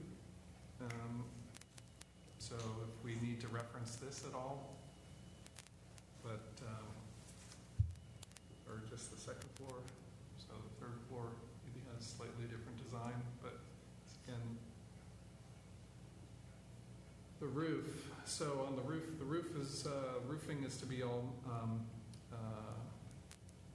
metal roofing, and it's a hip shape with 6 dormers on it. That's what these are. And the hip culminates at the top. Instead of meeting at a ridge, it meets at what is essentially a mechanical unit storage area surrounded by some screening. And so it's a flat roof up there, with that screening up there. Then on the right, we'll see that there's a tower on the right over the entrance on that side. And that's the double lock metal roofing, correct? Yep. So here we have our front elevation. The entire building is wrapped in brick, and you can see the window and door fenestration pattern throughout. Then at the front entrance stairway, there's actually a roof over that with some curved metal roof and some decorative railing at the top of that. The window openings also have those concrete headers with keystones, concrete. All right. There are some blind openings here, which are essentially reveals. The dormers are shown here. There's the one in the center is larger than the 2 on the left and right. They also have some decorative railing. And then the very top is where the HVAC screening is. And the striking element on the left here is the tower that's been added with its design for essentially a pinnacle at the top of that roof. Oh, the corners of the buildings include a coin. It's called a coin pattern on the corners. These coins are made out of brick, not out of concrete or plaster. Let's see, you also mentioned at the last meeting about this element here in the front center, decorative aluminum wall screen with brick behind. So just a decorative aluminum screen there. Right, just a reveal in the brick with the screen kind of towards the front of it. Okay. It doesn't provide any access or anything like that. It's just a decorative element. Okay. And then on the right here we see the ADA ramp. Oh, the other thing to note here is the elevations now include that the roofing does have an eave design on this. That was mentioned in our design review meeting as well. So let's go to the next elevation.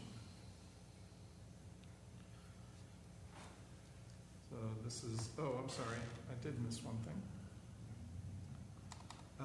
The other point here is that through the openings in the arcade or the colonnade here, You can see the wall for the exterior wall of the interior space. So on the left here, we have the double door with some glass on either side, but then there's a solid portion until you get to the middle double door, which also has the glass on each side, and then similarly on the right-hand side. Also to note is that the railing along this colonnade is shorter at the top, is shorter at this end because the knee wall is higher, and then the knee wall gets shorter, the railing gets higher all the way towards the center. So there's like a tapering effect. Okay. What is the material that is on that exterior wall? It should be labeled there. It's fiber cement siding. It's painted. Okay. All right. I think it's labeled with that aluminum storefront note. Yeah, right below the person there, to the left of that. Okay. Then, okay, so now go to the rear. Another thing to note, Matt, that you didn't point out there is the bump out at the tower.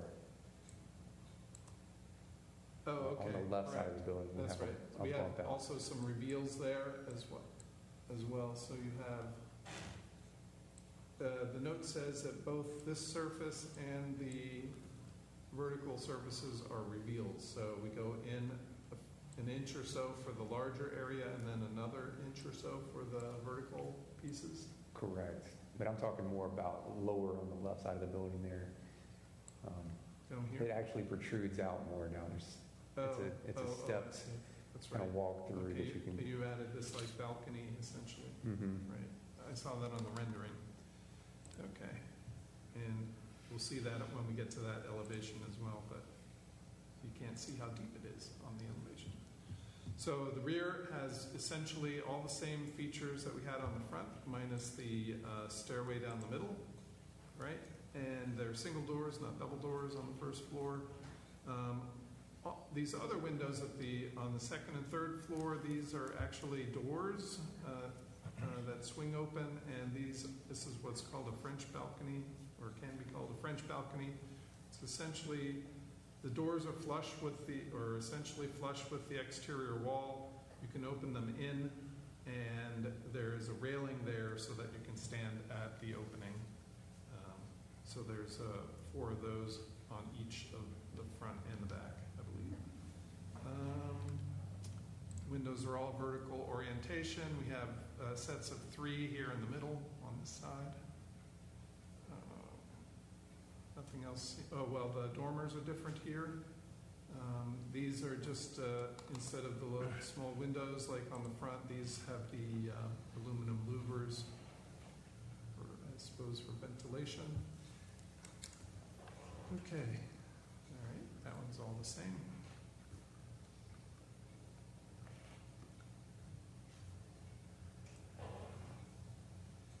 All right, so let's go to the right, the one on the right here. This is the one facing Pollock Street. This is where he was talking about this small balcony feature, and there's a second one above that on the 3rd floor. And we have all those reveals with this pattern here. The tower is the same on all 4 sides.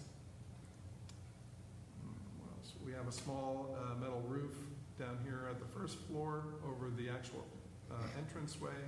So the tower is not centered on the entranceway, or the entranceway is not in at the tower. Correct. It's next. They're next. The tower is just the elevator tower. Mm-hmm. Okay. And what we see here in the elevation, just so people aren't confused, the X with the gray is actually where the colonnade is, right? And so we have that. So it's really an opening.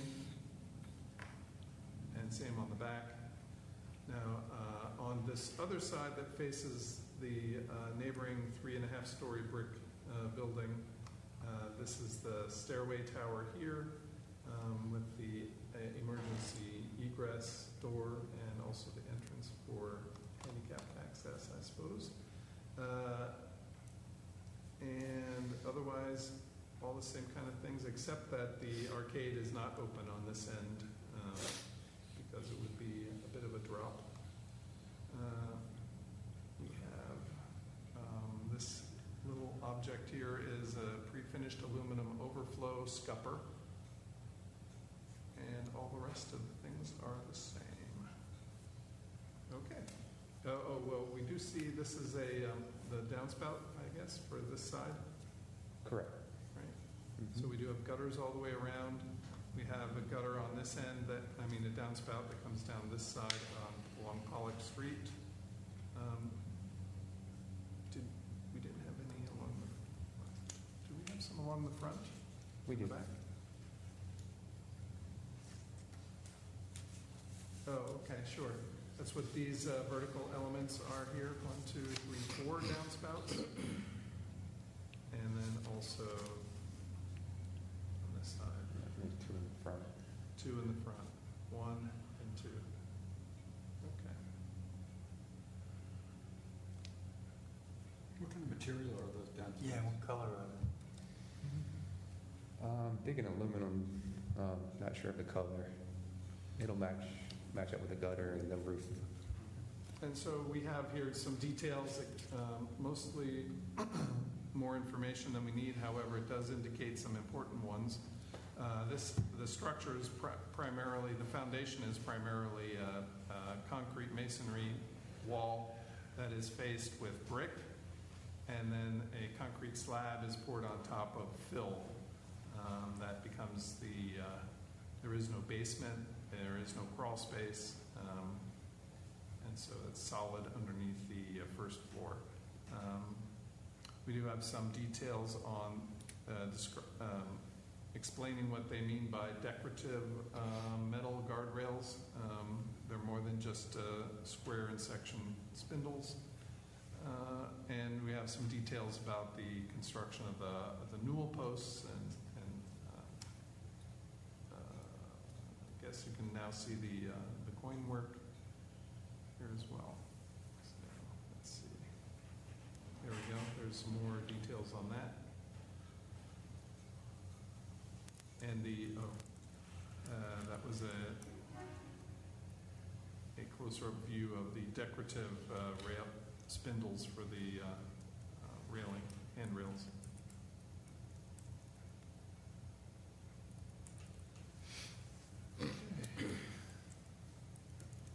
So then they provided some renderings. So we'll zoom in here. So this is a view from Pollock Street side, and the front is on the right.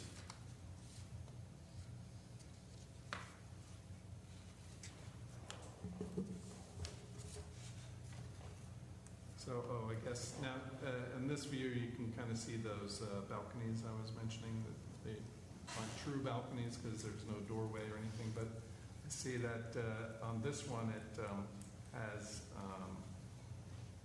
some wing walls underneath the upper balcony.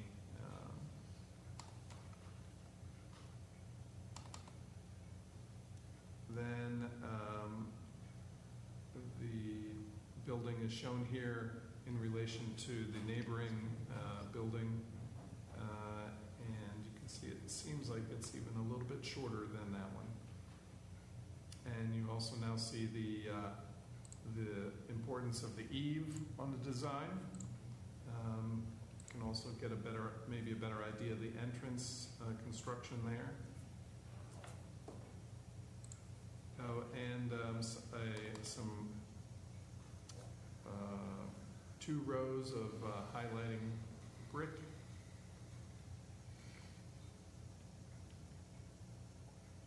And here's another rendering from the other angle with more of the front. You can see more of the front. Now, I guess the French doors, actually, some of them are set back farther than others. French balconies are set back farther than others. So there might be semi-French, I don't know what you would call that. All right, and then a night view. But this shows some of the exterior lighting that would occur. So some uplighting to highlight the building. And are you representing this as what you're proposing for the plan, or? Correct, yeah. Okay. I'm not sure the plans have any details about that yet. Like I showed some lighting on the site plan, but okay. yeah, we didn't go too far into detail All right. on the lighting. So one other thing I wanted to mention, I have to go all the way back to the site plan, not just for that reason, but so we have the relatively high elevation, and they're providing some plantings around the perimeter to mitigate that, right? And they have a ramp on this side, the front steps on this side as well. On the back side, they have parking right up against the building. So there is no mitigation along that side. The other thing is this ramp is in the primary AVC, and I think we say that it needs to be somehow screened along the front of that. So I don't know if you have space between the ramp and the sidewalk or not. I know we had to do that for the Convention Center. First Presbyterian Church Annex building or whatever. They have a handicap ramp in the front. Convention Center too. And Convention Center. Okay, I remember that one, but the other one I did notice because I walked by there the other day, and they have the plantings that we suggested were more like vines or very small profile in footprint, and they have grown up in front of the handicap ramp there. So that's on Middle Street for anyone who's interested. Can I ask you a question about the ramp? Was that later? Let's see. Yeah. I think I'm done then with this and ready with my report. So whatever's next. You don't happen to have a picture of the house that was there originally? Oh. Because that's, I think, interesting in terms of in the this. file. Hold on.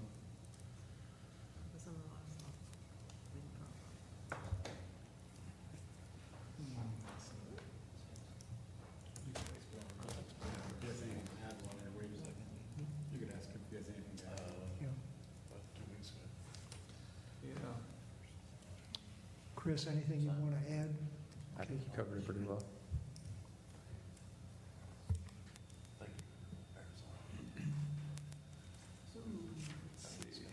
Well, is anyone here to speak for or against this that has received notice? Guess not.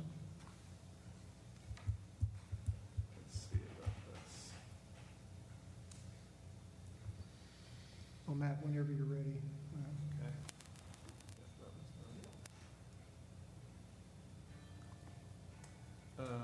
Do you want me to do this first or find the image? Don't bother with the image. I mean, Okay. it just would be interesting if someone looked at the video. Yeah. All right, so this is the staff report for this project at this location.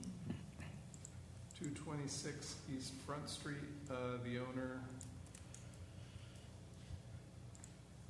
is Centenary Family Limited. James Centenary, the owner, and Chris Walker of Walker Group Architecture, Inc. Project address is 226 East Front Street. And this is a vacant lot, so none of the descriptions are there. And the project is to include a new 3-story infill mixed-use building and parking lot. Staff submits the following historic district design principles and standards, aka guidelines, that may be appropriate to this application. For development pattern 2.1.1, 2, and 3. For utilities 2.3.1, 2, 3, and 6. For landscaping 2.4.1, 2, 3, and 4. For parking 2.7.5. For signage 2.8.1, 2, 3, and 4. For design principles 3.1.1, 2, 3, 4, and 5. For infill construction 3.4.1, 2, 3, and 4. For foundations 4.1.3 and 5 and 6. Walls, trim, and ornamentation, 4.2.4 and 5. Windows, doors, and openings, 4.3.2 and 3. Entrances, 4.4.3 and 4. Roofs, 4.5.4 and 6. Accessibility and life safety, 4.7.2 and 3. For masonry, 5.1.5 and 6. For metals, 5.3.3 and 4. For paint, 5.4.2, 3, 4, and 6. And contemporary materials, 5.5.1, 2, 3, 5, and 6. Statements of reason based on the information contained in the application and staff's judgment are: 1, the application is for a new 3-story infill structure and parking lot in the dense fabric development pattern. 2, the proposed design components and materials meet the requirements of the design principles and standards. 3, the zoning administrator and the chief building official have reviewed this project and commented accordingly. And 4, the project is not incongruous with the design principles and standards. And the HPC may want to consider the following conditions. Revisions to the application according to the changes agreed upon at the hearing shall be submitted by the applicant to the HPC staff for approval by staff or the HPC according to the design principles and standards prior to the final inspection by the Building Inspections Division. That's the end of our report. Any discussion by the commissioners? I have a couple questions. Question. On the ramp, if you go back to the ramp, I was wondering, the parking's in the rear of the building, yet the ramp's in the front of the building. Is that just because that's the only grade wide length you could use in the front to get to the ramp? I just seem that parking at the rear of the ramp should be accessible from the rear as well.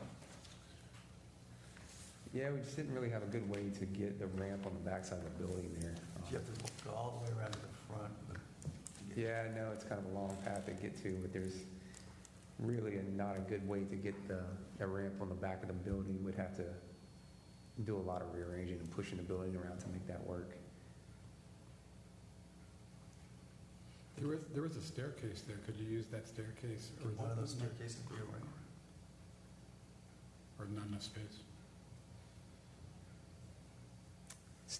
The staircase right there, on the left or the right? On the left, yeah. Yeah.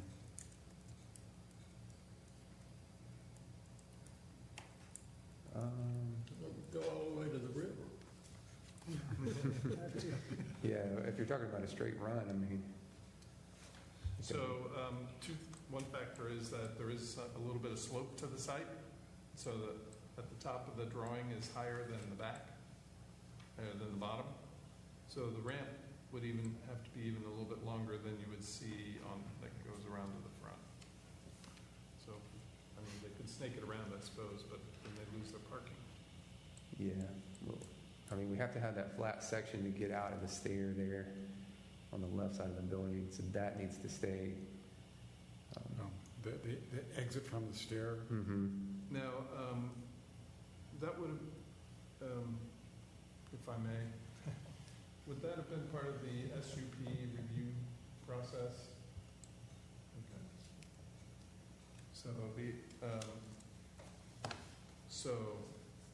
I guess other people have already asked that question. The general site review for major projects? Correct. So, Commissioner Weed, do you have I do have a couple questions. Yeah, I agree with you, Gray. That just seems, if you do have, you have the handicap access down at that back part of the parking lot, and then to get in, you have to get the whole way around the whole corner of the building to get there. That doesn't seem very. I do have a couple questions though. So how many parking spots do you have in this lot? I don't have a count off the top of my head. It might show it on that. Maybe like 25 or 30? Something like that. It was in congruence with the special use and zoning requirements. But I see that there's no lighting on there. Are you having lighting in your parking lot? And are you having any landscape islands or any more landscaping other than that one tree near the steps? Nothing that I have planned. We may need to come back and talk about lighting in the future. Yeah. In that back parking lot. I think he does have some lighting for the apartments behind it. I would think you would need some lighting in there. Mm-hmm. And that's going to be between the two buildings. It's going to be fairly dark, I would think. There you go, 33 spaces. All of them are on that parcel. There's some existing lighting on the apartment building that's there now. So That shines the onto that parking parking. is, right, the parking is used for multiple uses. The apartment building is also included in that calculation. But the other point, actually more relevant, is that they do include some landscaping here on the site plan, so we should get some description of the landscaping. Okay. So that leads into site and setting. Any issues with the open spaces, the utility placements, landscaping we talked about, so we do need a little more detail on landscaping. And maybe lighting. Are you clear, Matt, on the lighting for the building? No. So that would be maybe a condition. So, Mr. Chairman, are we going through the COA worksheet? Yes, yes. Okay. On page 1-15 in the guidelines, if you don't have a copy of the COA worksheet in front of you, I have a few extra copies if someone needs one. I can bring it up. Okay. He always has one. Right. But I would like to say in regard to building placement, it seems to be in an appropriate place where it anchors the corner. That's kind of a missing tooth in terms of massing. And I think it's appropriately positioned within the land they have available to use, albeit maybe a little large and a little tight. Okay. I do, though. I think the eaves look so much better than we saw before. I think that gives it a lot better look, a lot less boxy look. I think it was good. Man, you've been busy. Yeah. We really tried to play with the massing and the form and the scale of the building there, the roof lines, the dormers. Jim, is this which one? Anything else on site and setting? Yeah, we look at 2.1.1 through 2.1.3 development patterns, similar to what Tripp was saying, of adjacent nearby structures, mass scale proportion of related to contributing structures that are nearby. I think this design does a very good job of being kind and gentle to certainly the 1800s building that's adjacent to it, as well as the apartment buildings in the back. It doesn't overwhelm the other buildings. Yes, it is a large building, but I think overall it's a good fit with adjacent contributing structures. And I think it pays homage to the building that was there originally. Was the Appleton Oaksmith? Is that the name? I think so. The jail. Appleton Oaks. There was a Appleton jail at one Oaksmith time. House. It was a jail at one time? At one time. Really? Oh, wow. Moving on to design attributes, scale, mass, proportion, you really mentioned that. Texture, details, a lot of details, I think, on this. Any comments there? Yeah, I do have one more question. I think we talked about this as design, but I don't remember what it was. Is on the tower you have some of those reveals, some of those insets. That's just brick, even though on the drawing it looks like it's a different material. But is that just like lit differently, or just kind of highlighted to show the reveal? It's just highlighted to show the reveal. Yeah, it's all brick. Yeah, It we may talked be about a different color brick, but it'll be it's all brick. You're right. You'll see a shadow line there. You'll see that, but it's not a different material. No. Okay. That's just the purpose, to get the shadow line. Yep. Design components, move into walls, trim, ornamentation, windows, doors, openings, entrances, the roof, accessibility, life safety. Any further comments? You have the one. I think all of that is very, very compatible, certainly with the structure that's being proposed, as well as adjacent structures. And finally, materials. We're using brick, some substitute materials, and some metals. And there will be some painted areas, or not? Just the siding within the colonnade there. So any further discussion? No, I think Commissioner Thompson hit the nail on that one. I think the proximity to that older structure, the 1800 structure, I think it really does, it goes very well in that space. I agree it's a little bit of a big building for that space, but I think overall it looks well in that corner.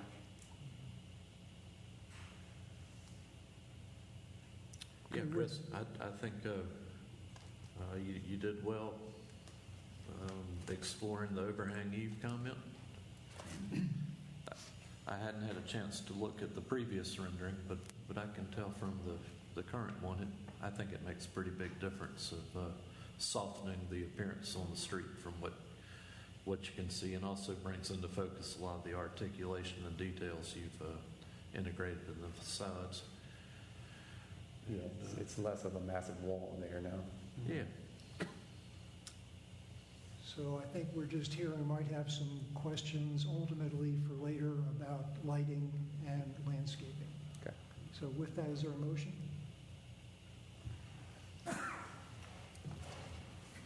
Sure. Everybody look at everybody else. Only because it's so long.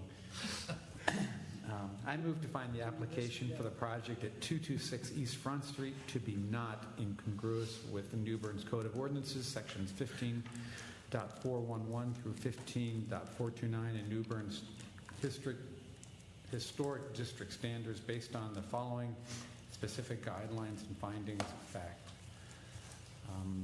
Development patterns 2.1.1, 2.1.2, 2.1.3.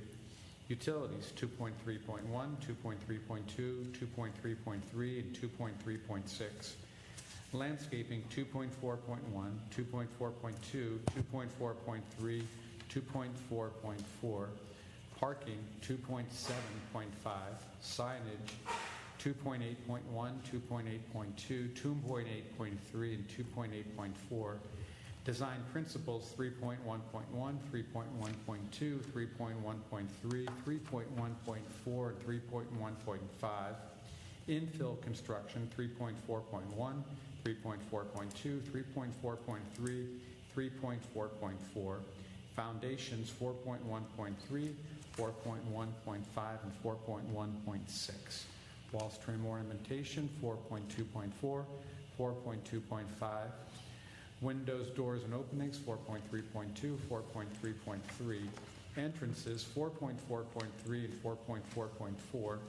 Roofs 4.5.4, 4.5.6. Accessibility and life safety 4.7.2, 4.7.3. Masonry 5.1.5 and 5.1.6. Metals 5.3.3, 5.3.4. Paint 5.4.2, 5.4.3, 5.4.4, 5.4.6. Contemporary materials 5.5.1, 5.5.2, 5.5.3, 5.5.5, and 5.5.6. The findings of fact based on the information contained in this application or COA are: the application is for a new 3-story infill structure and parking lot within the dense fabric development pattern. The proposed design components and materials meet the requirements of the Historic District Design Principles and Standards, formerly known as guidelines.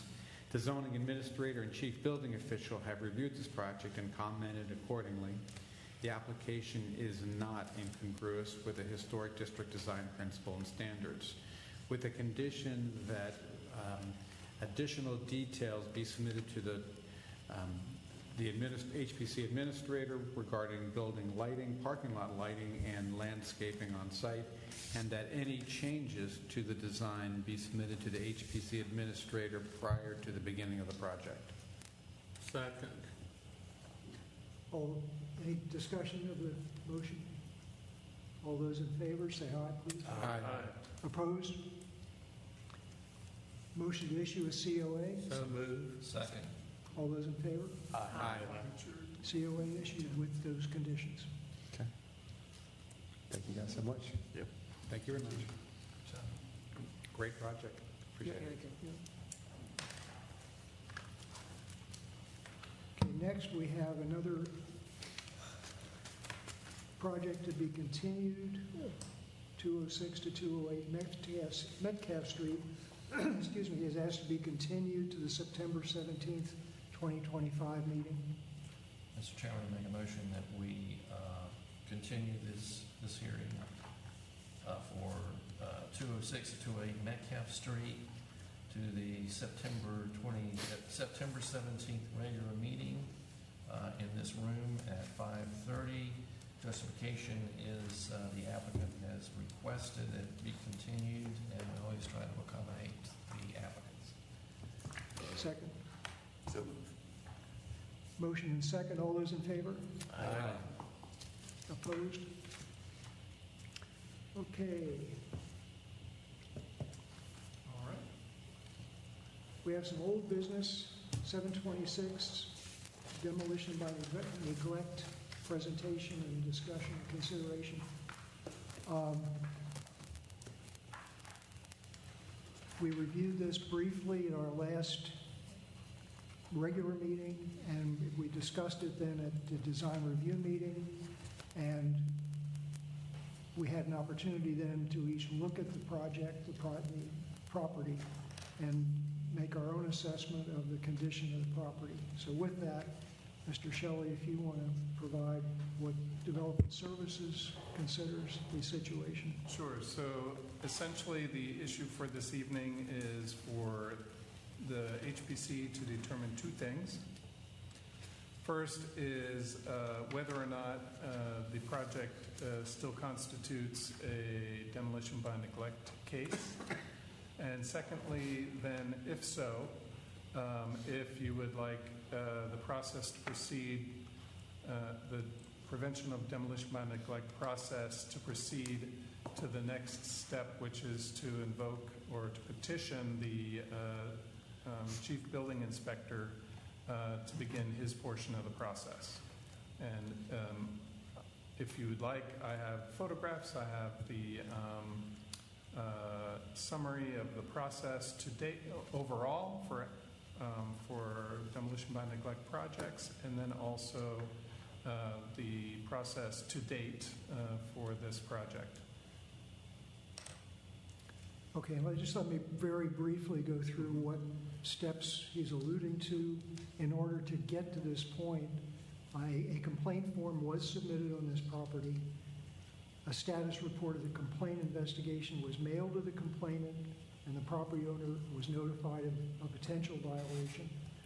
The complaint was investigated by the HPC, and there was a basis for the complaint, by the administrator. There was a basis for the complaint, and the property owner was given 30 days to respond to the documented violation. The property owner has given us promises but failed to complete the promises back to May of 2024, I believe. And so now here we are tonight. We've gone through the first 4 steps. Step 5 is HPC evaluates the staff notification of demolition by neglect findings for a property and determines whether to proceed with further action. So if I may add that the applicant has provided some clarification or additional evidence or information about the project. He summarized primarily the items that were expected to be repaired or mitigated. First was installation of the missing windowsill. Second was repairing rotted areas. Third was repairing holes in the rear bay window. Fourth, removing deteriorated paint. Then priming and painting all exterior wood, and then prepping the metal roofing and covering it with a metal roofing coating. He's indicated that items A and C. Excuse me, Matt. Were those the steps that were outlined that was part of like the action plan? Yes. Okay, yes. so those were the items listed in the action plan of a year and a half ago? Yes. Or, Yep. Yes. Yeah. Correct. Okay. And so he's indicated indicated that the first and third items, the installation of the missing windowsill and repairing holes in the rear bay window, have been completed for some time now, he says. And then the second item, repairing rotted areas, has been largely completed to date. And the rest of the sentence is not comprehensible, but it's something about essentially executing items, the rest of the items as outlined below, and I have not, since it was sent today, did not have time to read any of the rest of this, but the rest of the items are in process, so some kind or another. I'm sorry. So those 5 or 6 things you listed that were on that list from a year and a half ago, was there a time frame associated with those? Or was it an open? Yes, at the beginning of that, when that was submitted, it was a time frame to be done by March of this year. For all 6 or all 5? Yes, all of them, right. So the several that I mentioned have been completed, but the others have not yet. Did the property owner come to you anytime during that time frame and say, hey, this is I need some more time, or I'm not, or did it just kind of occur recently when this fired back up? So not quite so literally, but he had been working with us all along the way. And at first, shortly after, he had some initial issues, but maintained that he would have it done by March. But then later on, as it got later and closer to that date, then it was essentially explaining why he isn't getting all the things done. So, and he is here this evening if you do want to ask him any questions. And then, as we discussed at the last meeting, I believe in 2018, it was on the same list, and we visited and identified many of the same issues. Correct? Well, I don't know Well, what you happened weren't in here, 2018. I wasn't here. But the file goes back that Yes, far. the file does go that far back, but I don't know any of the details other than the actual documents. Yeah, I was there. So anyway, that's where we are. Any discussion? So we will, I guess, need you to vote on each of those 2 items separately. And what are those 2 items again? First was to determine whether or not you think it's still a demolition by neglect case. Potential, Right? Yes, correct, sorry, potential. And secondly, well then, if you determine that, then you have the second vote to decide whether or not you want to petition the chief building inspector. And there are a list of 10 items that would be considered demolition by neglect, and we looked. Yeah, that's these here. Yep. Mr. Chairman, as Matt mentioned, the property owner is here. Would it be appropriate, since he is here, to get any comments? Sure, do you have a comment? Yes. Good evening. Good evening. Just identify yourself. Hey, yes, my name is James Alexander Mevin Reinberg. I'm the owner of 726 Pollock Street. Mr. Chairman, does he need to be sworn? No, sir. This is a quasi-judicial hearing. I'm sorry? No. No. You don't need to be sworn in. We were just wondering I'm happy to be. if you need to be sworn in. So, okay. Please tell the truth, though. Absolutely. Of course. Yes. I do have some visual presentations. So, Matthew, there are 3 files. There are 3 files on here, and we need to make sure it's the correct one.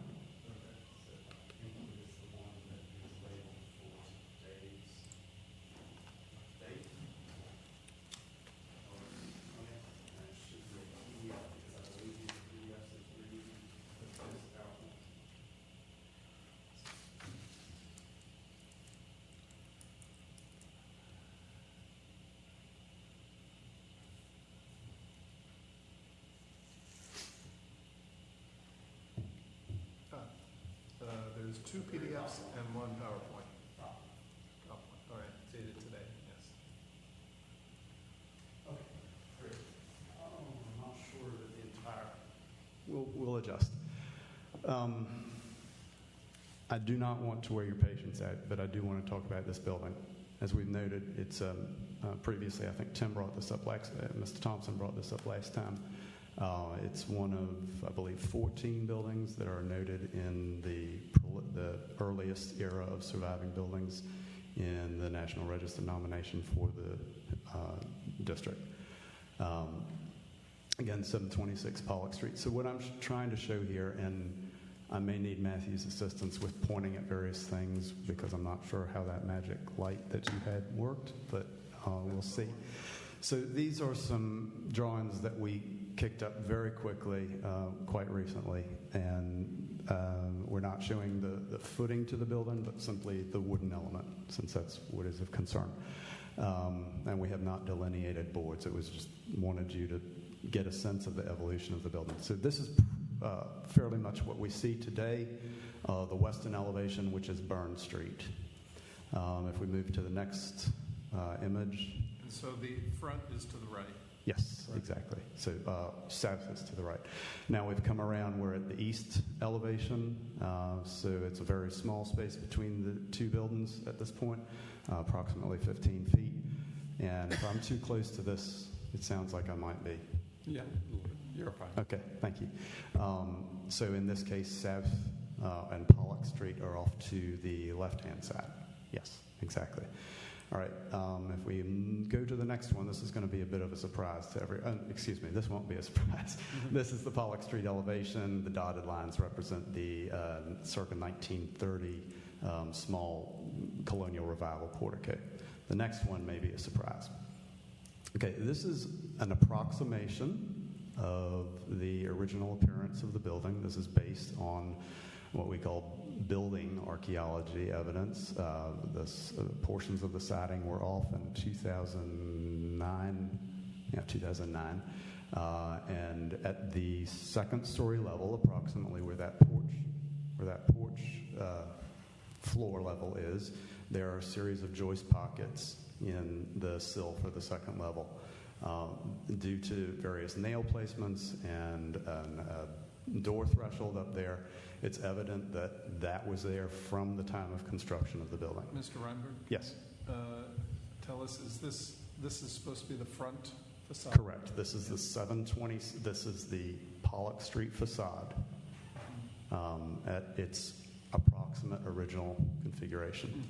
I guess I'd rather we were talking about the house as it stands today. All right. We can do that. And the condition it's in. That's absolutely. what this hearing is about. Certainly. So, I mean, we're not going back to how it looked back then.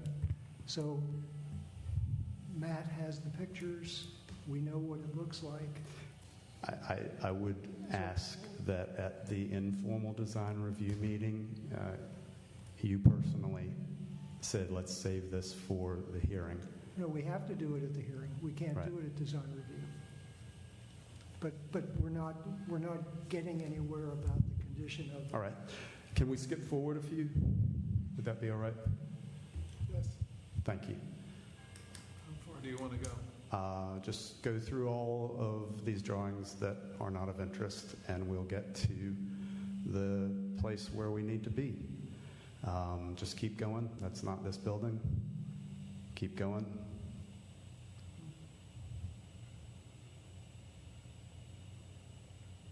We can pause here just for a moment. I do want to just turn to the material. This is latex paint, which is applied to a historic building here in town 2 years ago. It's already coming off. Now we can keep moving, and I'll try to make this as very brief as possible. And I don't know that we're saying that the porch is not interesting, but it's probably not the focus of this discussion yes, today. I understand. So here we are at 726 Pollock Street. These were taken about 2 weeks ago. The conditions, exterior, this is the Pollock Street front. Okay, if we could just pause here for a moment. I wanted to address some of the repairs that were executed. These are back in May. This picture was taken more recently than that. This is using the Avatron material, which I shared some fragments of for you all. So these have not been sanded. It is best to wait to the final sanding, for the final sanding until the paint is occurring. So we will turn to the paint occurring in just a moment. These are just a few more. Thank you very much for moving through these. These are just a few examples of other places where the Abitron has been applied. I wish it didn't have such a silly name, but it does. So the composite material, let's call it. So this enables, instead of an entire historic board having to be discarded, you're able to save that historic material. And again, these have not been sanded down. I'll move through these very quickly. Latex paint is essentially a plastic coating. These are logs in a very dry environment in the West. This was composed for the Association for Preservation Technology International Bulletin. You can see this knife has been plunged right into the middle. The logs have been painted continuously with latex. Much drier environment than where we are now. Here, from left to right, very quickly, are linseed oil penetrating well into wood. The middle section is, that's purified linseed oil, and the center is boiled linseed oil with a bit of pigment, and then all the way over to the right is latex paint, which sits directly on the top, and again, is essentially a plastic bag coating. If we could go a little further, this is just a very brief discussion of the molecular size of these various vehicles for paint. Acrylic and latex at the bottom is like, again, a sheet that does not allow escape of water vapor. At the very top, very small molecular size. Are you arguing we shouldn't paint the houses? Is that what you're getting to? Are you arguing we should not paint our houses? No, not at all. Well, I mean, I'm not sure where we're going here. We're not talking about the condition of your house. And if we could proceed to the next one, we'll be right where he needs us to be. Excuse me, one further, I think. Yeah. So, Matt, this is the letter that I wrote you earlier today, and I'm sorry about the timing and that you and I couldn't coordinate on that. And so I did just want to clarify that the items that were mentioned, those have been completed. Those A and C have been completed for some time now. Item B has been largely completed. Additional is occurring during the execution of items D, E, and F as outlined below. So the roof painter was recently able to be on site at 726 Pollock Street. He has allocated time in his schedule and is planning to be on site to begin preparation, followed by painting of the roof approximately 6 weeks from now, meaning today, which is his most immediate availability. Removal by scraping of loose paint from exterior wood weatherboards was begun this past week by personnel who have been working at notable historic buildings of similar age and material. They will continue to work with me over the next several weeks to remove loose paint from the building in preparation for painting, and then they will paint. We are still, as has been expressed, hoping to utilize traditional linseed oil paint. Sorry about the P being so strong. The traditional linseed oil paint, in order to obtain the best preservation and longest lived house painting result. If the Commission desires that the high quality of linseed oil paint be substituted by other material for quicker coverage and completion, let me know and I will consult with the team involved, and if that's what we need to do, that's what we need to do. Various small wood repairs will continue to be undertaken in conjunction with painting, including consolidation and repair with the Abitron, as has been carried out to date, and with inset wood when appropriate. How does that Abitron work with linseed oil? Some people have said that it doesn't, the manufacturer, but I've spoken with the several linseed oil paint companies, and they say no problem whatsoever. So, I mean, if we wanted to make sure that that was not an issue, we could do a quick covering immediately over the patch. You seem to have some experience with those. Yes. I don't. And I've had one of the painters this week painted 2 pieces of Abitron, not on the building, but just little chunks. Like, in fact, one of the ones that I gave you all. So he's going to wait a few days and see what he sees. But the easiest thing, if we have any question about that, is we would paint over that with a latex or alkyd, and then go on to the later codes otherwise. Additionally, for those who may be concerned about landscape and vegetation, Gardner has been retained. She will be working there from now on. I'm not going to try to do it anymore. So this is your plan. I guess my question is, if the building inspector were involved, he would do no more than review your steps, but also give us some good information on the actual status of the building, what condition it really is in. And I'm not qualified to make that decision without his input. So the next step is simply, if we file the petition with the chief building inspector, the property is added to the list, we initiate a folder, and the chief building inspector performs a formal inspection of the property based on the DBN petition. Findings are reported to the HPC and added to the folder. Any critical repairs needed should be prioritized. So I don't see where we have a great deal of need to not proceed with that step, given that we don't really understand all the problems in that building. I think we owe it to the building. As you said, it's a primary building. So there are no problems in that building other than it needs paint. We can't judge that from exterior pictures. The exterior pictures are not good. Me looking at them are not good. When I drive by the building, it looks like it needs painting. You had missing siding. You had ladders propped up holding Tyvek paper over missing siding. So is there anybody else have a discussion here? Well, I was just going to mention, your point aside, just given I applaud you for coming here at least with some kind of plan. Thank you. Because evidently we've got to have a plan to make progress. Yes. I applaud you for wanting to use linseed oil paint. I don't think we as a board care what kind of paint you use. That's fine. I mean, that's purist. That's and nothing if wrong with that. If we want to throw that out, that's fine with me. I just want everybody to be happy. I understood. So I think you have some real good intent. Thank you. You mentioned some timelines that are kind of stretched out. I think that's okay, but I think it will also be beneficial to have the building inspector let you manage those timelines going forward and help you detail your plan based on when your labor's available and how you want to approach things. And so I think it could be beneficial, and then that way we would have more information in terms of going forward, and how you foresee this coming together.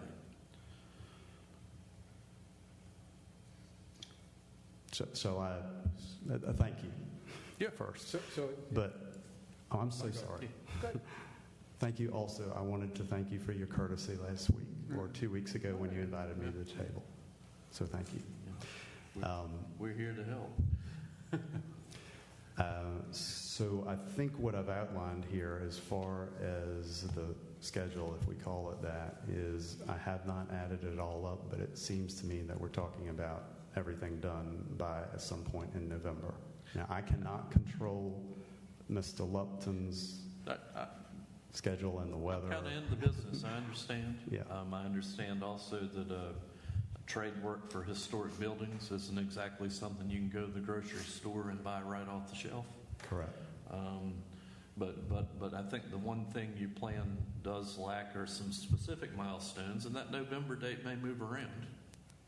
I appreciate that. Thank you. You could work with the building inspector to determine how that's going to happen, and then that could just be reported back to us.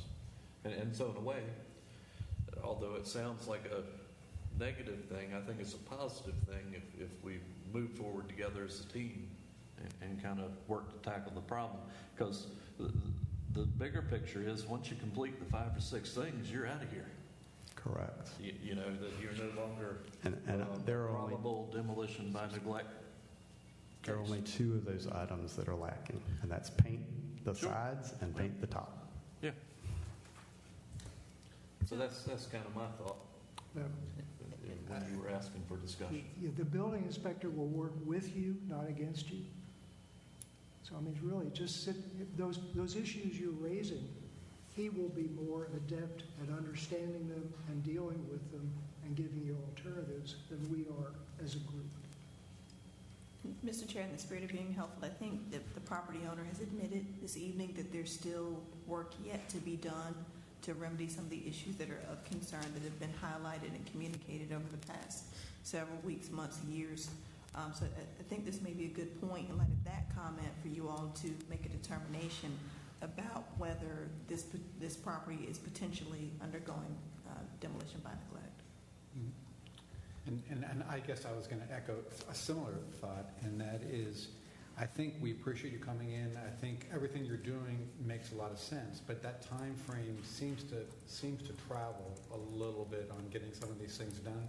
And I think perhaps involving the building official and kind of nailing that schedule down and having him report, I think that's going to benefit both of us. So I think that's not exactly what you said, Counselor, but it's along the same lines.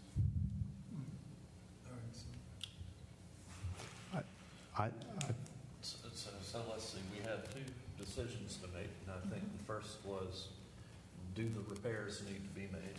Didn't say that quite right. What's the proper terminology we want to use here?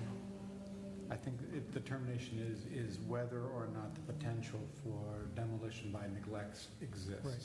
Okay, so correct. We list specific, the HBC files a petition with the building inspector, lists specific defects, and the property is added. So I move that we find that the potential for demolition by neglect exists. With the specific defects listed by the administrator. In the file, primarily the completion of wood repairs and painting and perhaps some other items. I'll second for discussion. And just for clarity, Mr. Ure, the other items that you're referencing, are those the items that are enumerated in the July 16, 2025 email that's on the screen? They would be. Okay.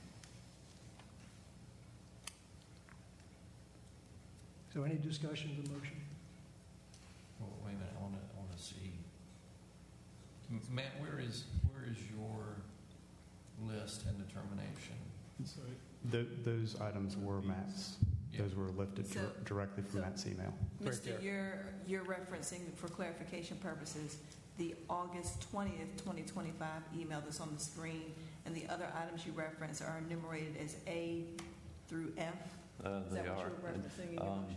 And now that I have that list in front of me, I was referencing installation of a missing windowsill or sills, repair of rotted areas, repair of holes in or near the bay window, removal of deteriorated paint, priming and painting of exterior wood, and the prepping and coating of the metal roofing. And was that the motion that you were seconding, Mr. Wonka? Yes. Okay.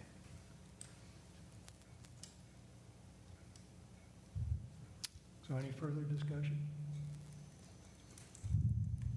Well, so a number of what I'm seeing is beyond the painting and prepping, putting a proper cover on the roof, coating on the roof.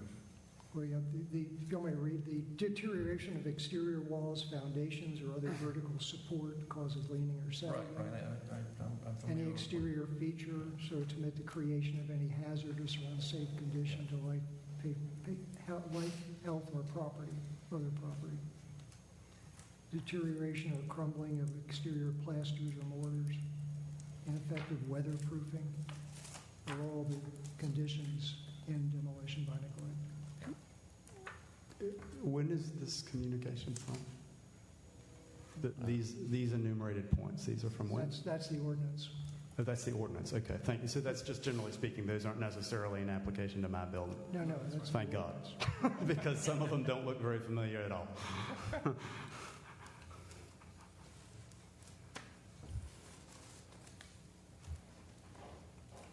So there's a motion on the floor. No further discussion. Let's call for the vote. Should we do a roll call? please? You're the chairman. You can do what you want, Mr. Yes. Chair. Chair's call for roll call. Okay, Roll call? Chair votes aye. all right. So we'll start with Molly. How do you vote on the motion? I go with the group. I You have to be, Yes or no? Let's Yes. let's move forward with the building inspector. well, So this is the determination as to whether or not it's potential for demolition by neglect based on the various items that were listed on the previous screen. Well, I sit on the fence on Wait, that, but I would sure. say I agree. Okay. Okay. Yes. Yes. Gregory Rush. Mike Weekend. I want to say yes. Yes. Wait, you go last. You didn't say that. Tim Thompson. Yes. Richard Parsons. Yes. John Schmid. Yes. And Trip Fury. Yes. Okay, now Jim Morrison. Yes. That would be unanimous. Okay. So that passes. So then the second vote would be whether or not to petition the chief building inspector, et cetera, as it's written in the process there, which is actually this paragraph here. Is it step 6? You may file a petition listing specific defects with the chief building inspector, Right. requesting that he act under the following procedures to require the correction of deterioration or making of repairs. Yes, sir. Step 6 in the rules of procedure. According to step 6. So is there a motion to that effect that the HVC files a petition to the chief building inspector to list the specific defects, section 15429 New Bern Ordinance, properties added to the DBN list, and the administrator initiates a file folder for documenting activities related to the DBM for the property? Mm-hmm. Is there a motion to that effect? Move that we petition the chief building inspector. Is there a second? Second. Let's do a roll call again, please. Can we have a discussion? Okay, yeah, sure. We've typically, to get to petitioning the chief building inspector, we've never, well, let me say we haven't used that in a punitive way. We've always, if the property owner is typically making some progress, we typically don't go down that path. We've used it when the property owner just is not responsive and not really doing anything. I could name a couple of properties where that has actually happened, where we got nothing from the owner. And then we went down that path. So my question is, Alec is making some progress, not as fast as what he and Matt had talked about. It appears.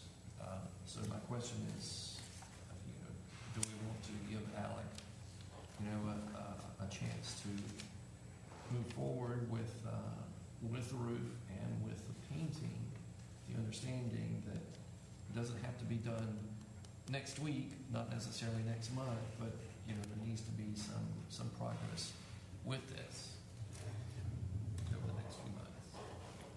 Why don't we just vote on it? Well, I'm just asking that for discussion, and I think that's a fair assessment. But here's the thing I'm kind of wrestling with is, absent that building official kind of keeping on schedule, we see, and I think the work you're doing is grand, and I appreciate your thoughtfulness on it. But the timeliness is starting to slide. If we just say, okay, well, let's go 3 more months, or let's go 6 months, or whatever that is, are we going to be in the same boat in 3 or 6 months? You And will I think not. perhaps by including the building official, that might put a little bit more a little bit more teeth in the schedules that we've talked about, perhaps. Any further discussion? I don't know. What do you think about that, Commissioner? Yeah, I'm just, that was just a question based on the way that I hear you. we've gotten to this point before. And I think it's a little bit unusual. Like you said, sometimes people don't want to do anything, and it's kind of a no-brainer to include. But we do have a property owner who is making some progress, albeit very slowly, and I think the concern is that progress has been ongoing for multiple years, and even though there appears to be some work going on now, at what point do you try to put a little bit more formality by calling the building official in? Well, I see it a little differently. I think that there's nothing punitive about bringing the building inspector in, and I think it's probably a lot simpler for Alec to work with one man than to have to work with this whole commission. And I think no matter who that person is, that's probably true. It might simplify the whole thing moving forward if the building inspector was one-on-one instead of having to deal with all of us. And we don't have a structure to evaluate each step. And if it's helpful, Mr. Chair, the process with the building inspector is a collaborative process. So if the building inspector receives a petition from the HPC, the building inspector will conduct an investigation. The building inspector will send notice to the property owner and invite the property owner and any of their agents in to have a conversation, to unpack the issues, and to develop a plan to improve the property going forward. As I think Mr. Vice Chair and Mr. Parsons have alluded to, the process is a bit more formal because there are documented steps, documented expectations, and remedies in place if everyone doesn't abide by the rules. But it does give a centralized point of contact to evaluate all the issues that may be in play and develop a comprehensive strategy in a reasonable amount of time to be able to accomplish what I think everyone is trying to accomplish here. Well said, and he's there to help you with this. I just want to thank Mr. Eure for having mentioned last week, and perhaps it's an appropriate time or inappropriate, but I don't know that it matters anymore, that it would add a degree of administrative burden. I think he meant to me, but maybe meant to the city as well. I don't know. And I hope I haven't misquoted you. But I appreciate your having said that, because that's my recollection. So, motion on the floor, seconded. All those in favor? Can we go over the motion again? It's a little confusing. To petition the chief building inspector. Yep. Okay, great. That's what we're at. That's Step what we're 6, moving. In a steps. constructive way, as opposed to punitive. We'll list the specific defects and then. I second the motion. Okay. All those in favor? Aye. Do we need a division? Opposed? Okay. All right, motion passes. Who was the second, by the way? I was Gregory. Great. Second. Oh, okay. I heard it come from over there. I thought it was maybe Ross. I appreciate you working with us. Oh, Thank you. okay. What is my next step? Well, I'd see Matt. He could probably advise you. Yep. Okay. Thank you, council. All right. Yeah. Good night. Night. Good night. I'll move that. Yes, yes.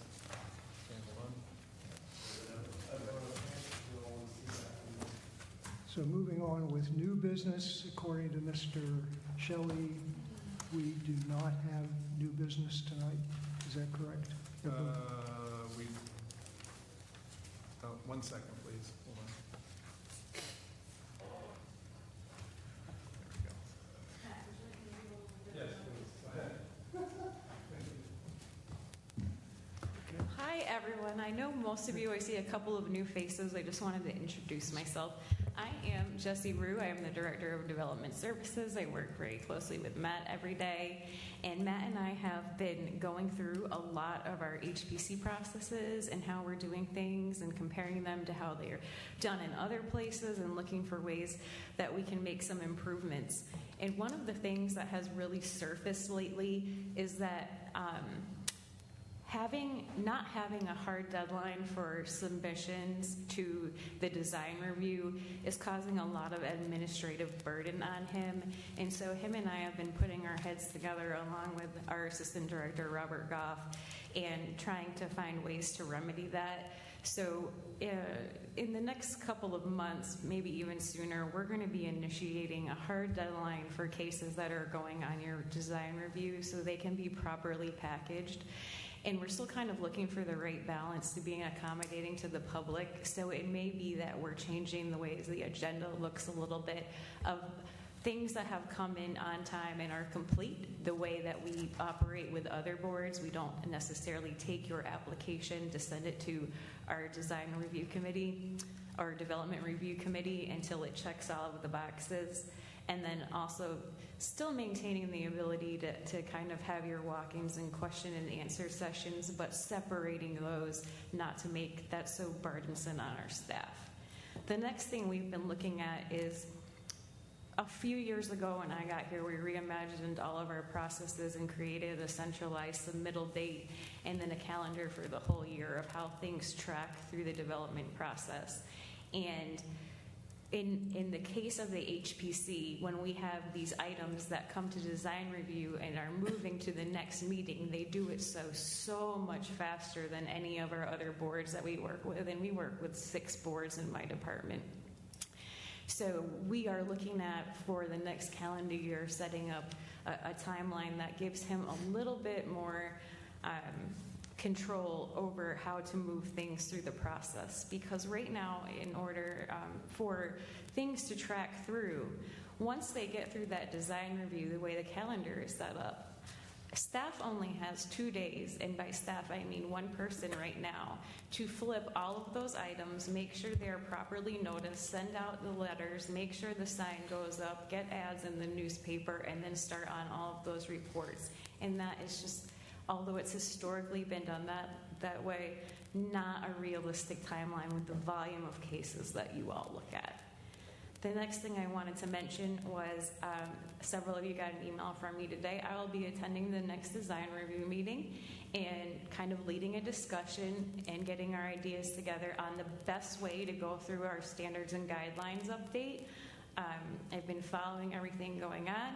I know a lot of work has been done, and kind of have more of a formalized conversation to make us a plan or initiate a conversation on making a plan on the best way for us to do that, figure out exactly where we are and where we're going. So you will be seeing me in a couple weeks at Development Services. Do you have anything to add, Matt? I didn't mean to steal all your thunder. Oh, no, other than Thank you. The item on the agenda says adoption of the deadlines. I guess you wanted to also mention that that isn't really something that you need to do. Right. Does not adopt them. So it's more like this was a report. Yeah, I appreciate you coming, appreciate your interest a couple weeks ago in the meeting, and glad to see you here. Mr. Chair. And we look forward to that design review. I'm sorry. Because it's totally different than what we've done before, because work groups was how we did things. And so that now we have to find a new way to go forward.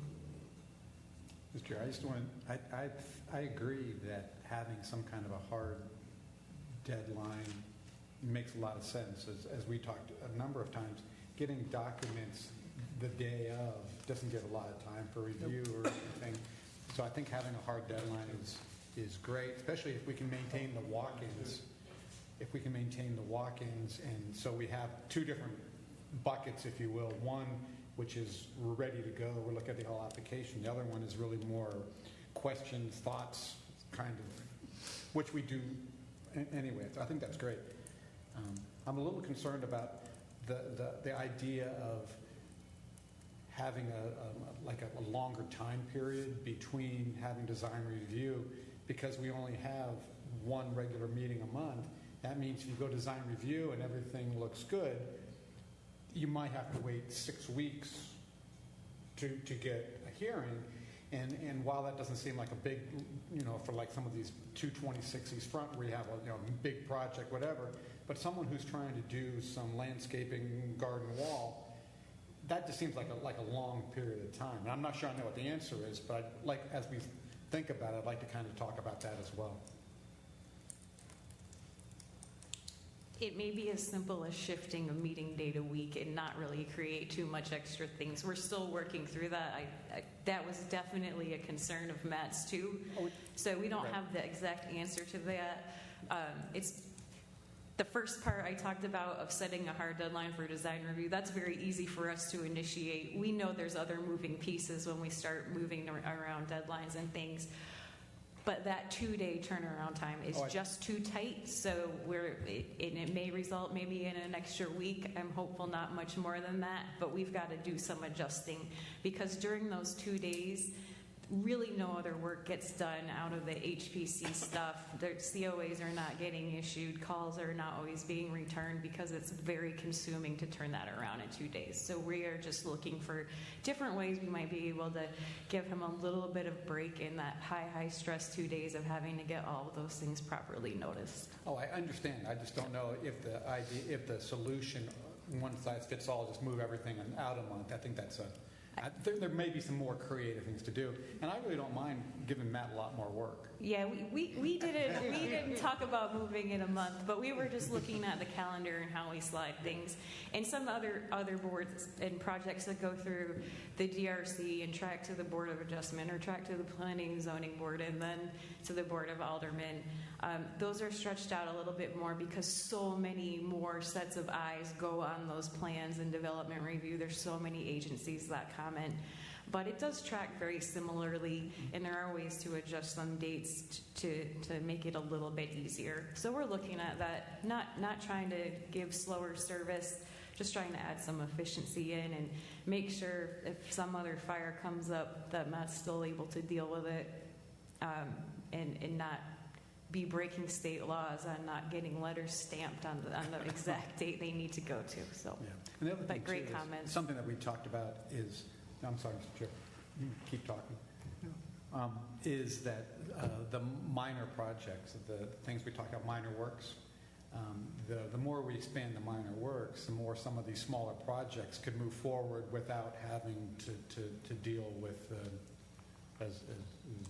I agree, and Matt was generous with his time with me this week and has been as I kind of learned some of these things, and I love redoing processes. I'm a process nerd, so we've been looking at these things, but I said, Matt, it would be really useful for me if we can take the agenda and I can go look at all of these houses and I can look at your report and the work that goes into it, and we went through those things and we had a really forward-moving conversation on some of the ideas that he has and just some observations I had of maybe this doesn't require a trip to the board, maybe, and so we're kind of starting a list of things in our head that's going to come up for conversation for your consideration on continuing to modify that minor works list, which you've gotten a good start on lately, but we're here ready to work and ready to move that forward and continue to make changes if they're necessary, and maybe there's not. And from my eyes, sometimes I'm like, well, why does a pool in the backyard have to come here? But he has a very good explanation for me on how we're following the rules and why that is. But if a rule doesn't work, we can always recommend to change the rule. And so we're really getting into some meat and moving this board forward and our documents and our standards forwards, and so we'll just keep this conversation going, but I look forward to meeting with you guys in 2 weeks and getting it started. Well, I appreciate that, and I do want to compliment Matt. 4 of us here were doing this a long time ago, and we didn't get maybe one guideline. Here's the proposal, here's one guideline, maybe 2, and you'd kind of scramble at the meeting as to what else do we need to look at. So we appreciate what he does. And as we look at updates, I think some of us have looked at some other jurisdictions, and their list of minor works is significant, and I think that's something that we should maybe take a look at during our updates. I think it would save some time here, and a lot of it, the administrator certainly can handle. He's well qualified to do it. The only concern I have about anything like that is the neighbors don't get notice. Yeah, there's always a balance, for Yeah, sure. and so fences and things like that pop up. Back and forth on fences, yes. So- But I did want to say that both the chair and the vice chair have been sending me some of those lists of minor works from other municipalities. So, and I did go through one of them and found, say, 5 or 10 new ones that we could probably add, and a couple that we could maybe adjust. So just out of that. So But again, we don't We'll mind have a good assigning list. Matt a lot of work. That's fine. Right. Well, the It's my good thing best about the minor works is he can always escalate them if he's not comfortable with something. And if we've got a person that can use good judgment like he can sitting in that role, there is opportunity to add to that list. But that's a discussion we don't have to have tonight. I know you all have been considering it with the high attention we've been getting to this board. So I appreciate all y'all's service. Thank you. Thank you. Have a good trip. Yeah, well, another thing that I think we should pay attention to, which is sometimes hard to deal with, and to actually make something happen, is we also need to be aware of the applicants and potential applicants, trying to make it as efficient as we can for them. And it is informative. I mean, we sit there in design review, and there's something that comes up that is just very simple, but based on what we're doing now, we can't approve it as a minor. And it just, it slows, it gums up the whole thing. It makes it more difficult for Matt because he has to send out notices now for regular hearing. So, yeah, if we can make it more efficient for the applicants, that would help The tremendously. issue is we're not a quorum, Correct. and we can't add to the minor list We without. cannot take action in design review. Right. Yes. So, And I'm not saying that I have a solution. I'm just saying Yes. we might be able to come up with Something clever. Yes. big rubber stamp. Yeah. To that end, item A under new business, is that no longer with us? Okay. So we're going to be, Matt will just be able to establish a deadline. Working with We don't need to adopt Right, anything. so item A is about the minor works. So in light of the fact I couldn't get to it to finish it this time, I'm going to, and in light of your potential new additions, I'll have a much longer list ready for design review for you guys to look at. Yeah, because we need to see it before the hearing, Right, and then what the proposal is. do you need to draft up ordinance for it or something, or how does that work? So just projecting going forward, Matt's going to present a list for your review and consideration and discussion at the next design review. Once we have some idea about what the pleasure of the board may be, I will draft a resolution that codifies what the new minor works list will be, and that resolution will be on your agenda at your next regular meeting in September. Okay. So we'll have 2 weeks to turn that around. Yep. So I guess the list we saw at design review last will be in the forthcoming language. Yes, right.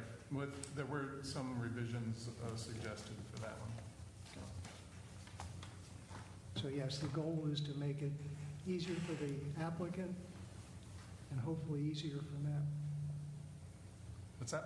The goal is to make it easier for the applicant and hopefully easier for you Yes, yes. to move them through. It's in my easier best for us. interest to It's make a that list as long as win-win-win. possible. So, administrators report, do you have anything to report on tonight? Nothing specific. You have that list there for the past month, all the various COAs. Let's see. Oh, except for item D is prevention of demolition by neglect case resolved at 508C Street. I'm not sure that was on our agenda last month, but I mentioned it at the design review. And the enforcement case was resolved at 707 Craven Street. It was determined that no COA was required for the work that was done. And as far as demolition by neglect, I think there are some other cases that probably should be looked at again that have been there for quite a while. Yeah. But that's also a matter of staff capacity. Yep. But now you have Commissioner Thompson kind of a referral, right, as well as Bales, Commissioner Bales. Yeah, right, so, yep. To There's- just review what he finds. There's now a group of 5 people who Yep. are talking to me about demolition by neglect cases. So any other commissioner comments? With that, motion to adjourn? So moved. Second? Second. All in favor, aye? Done. Thank you.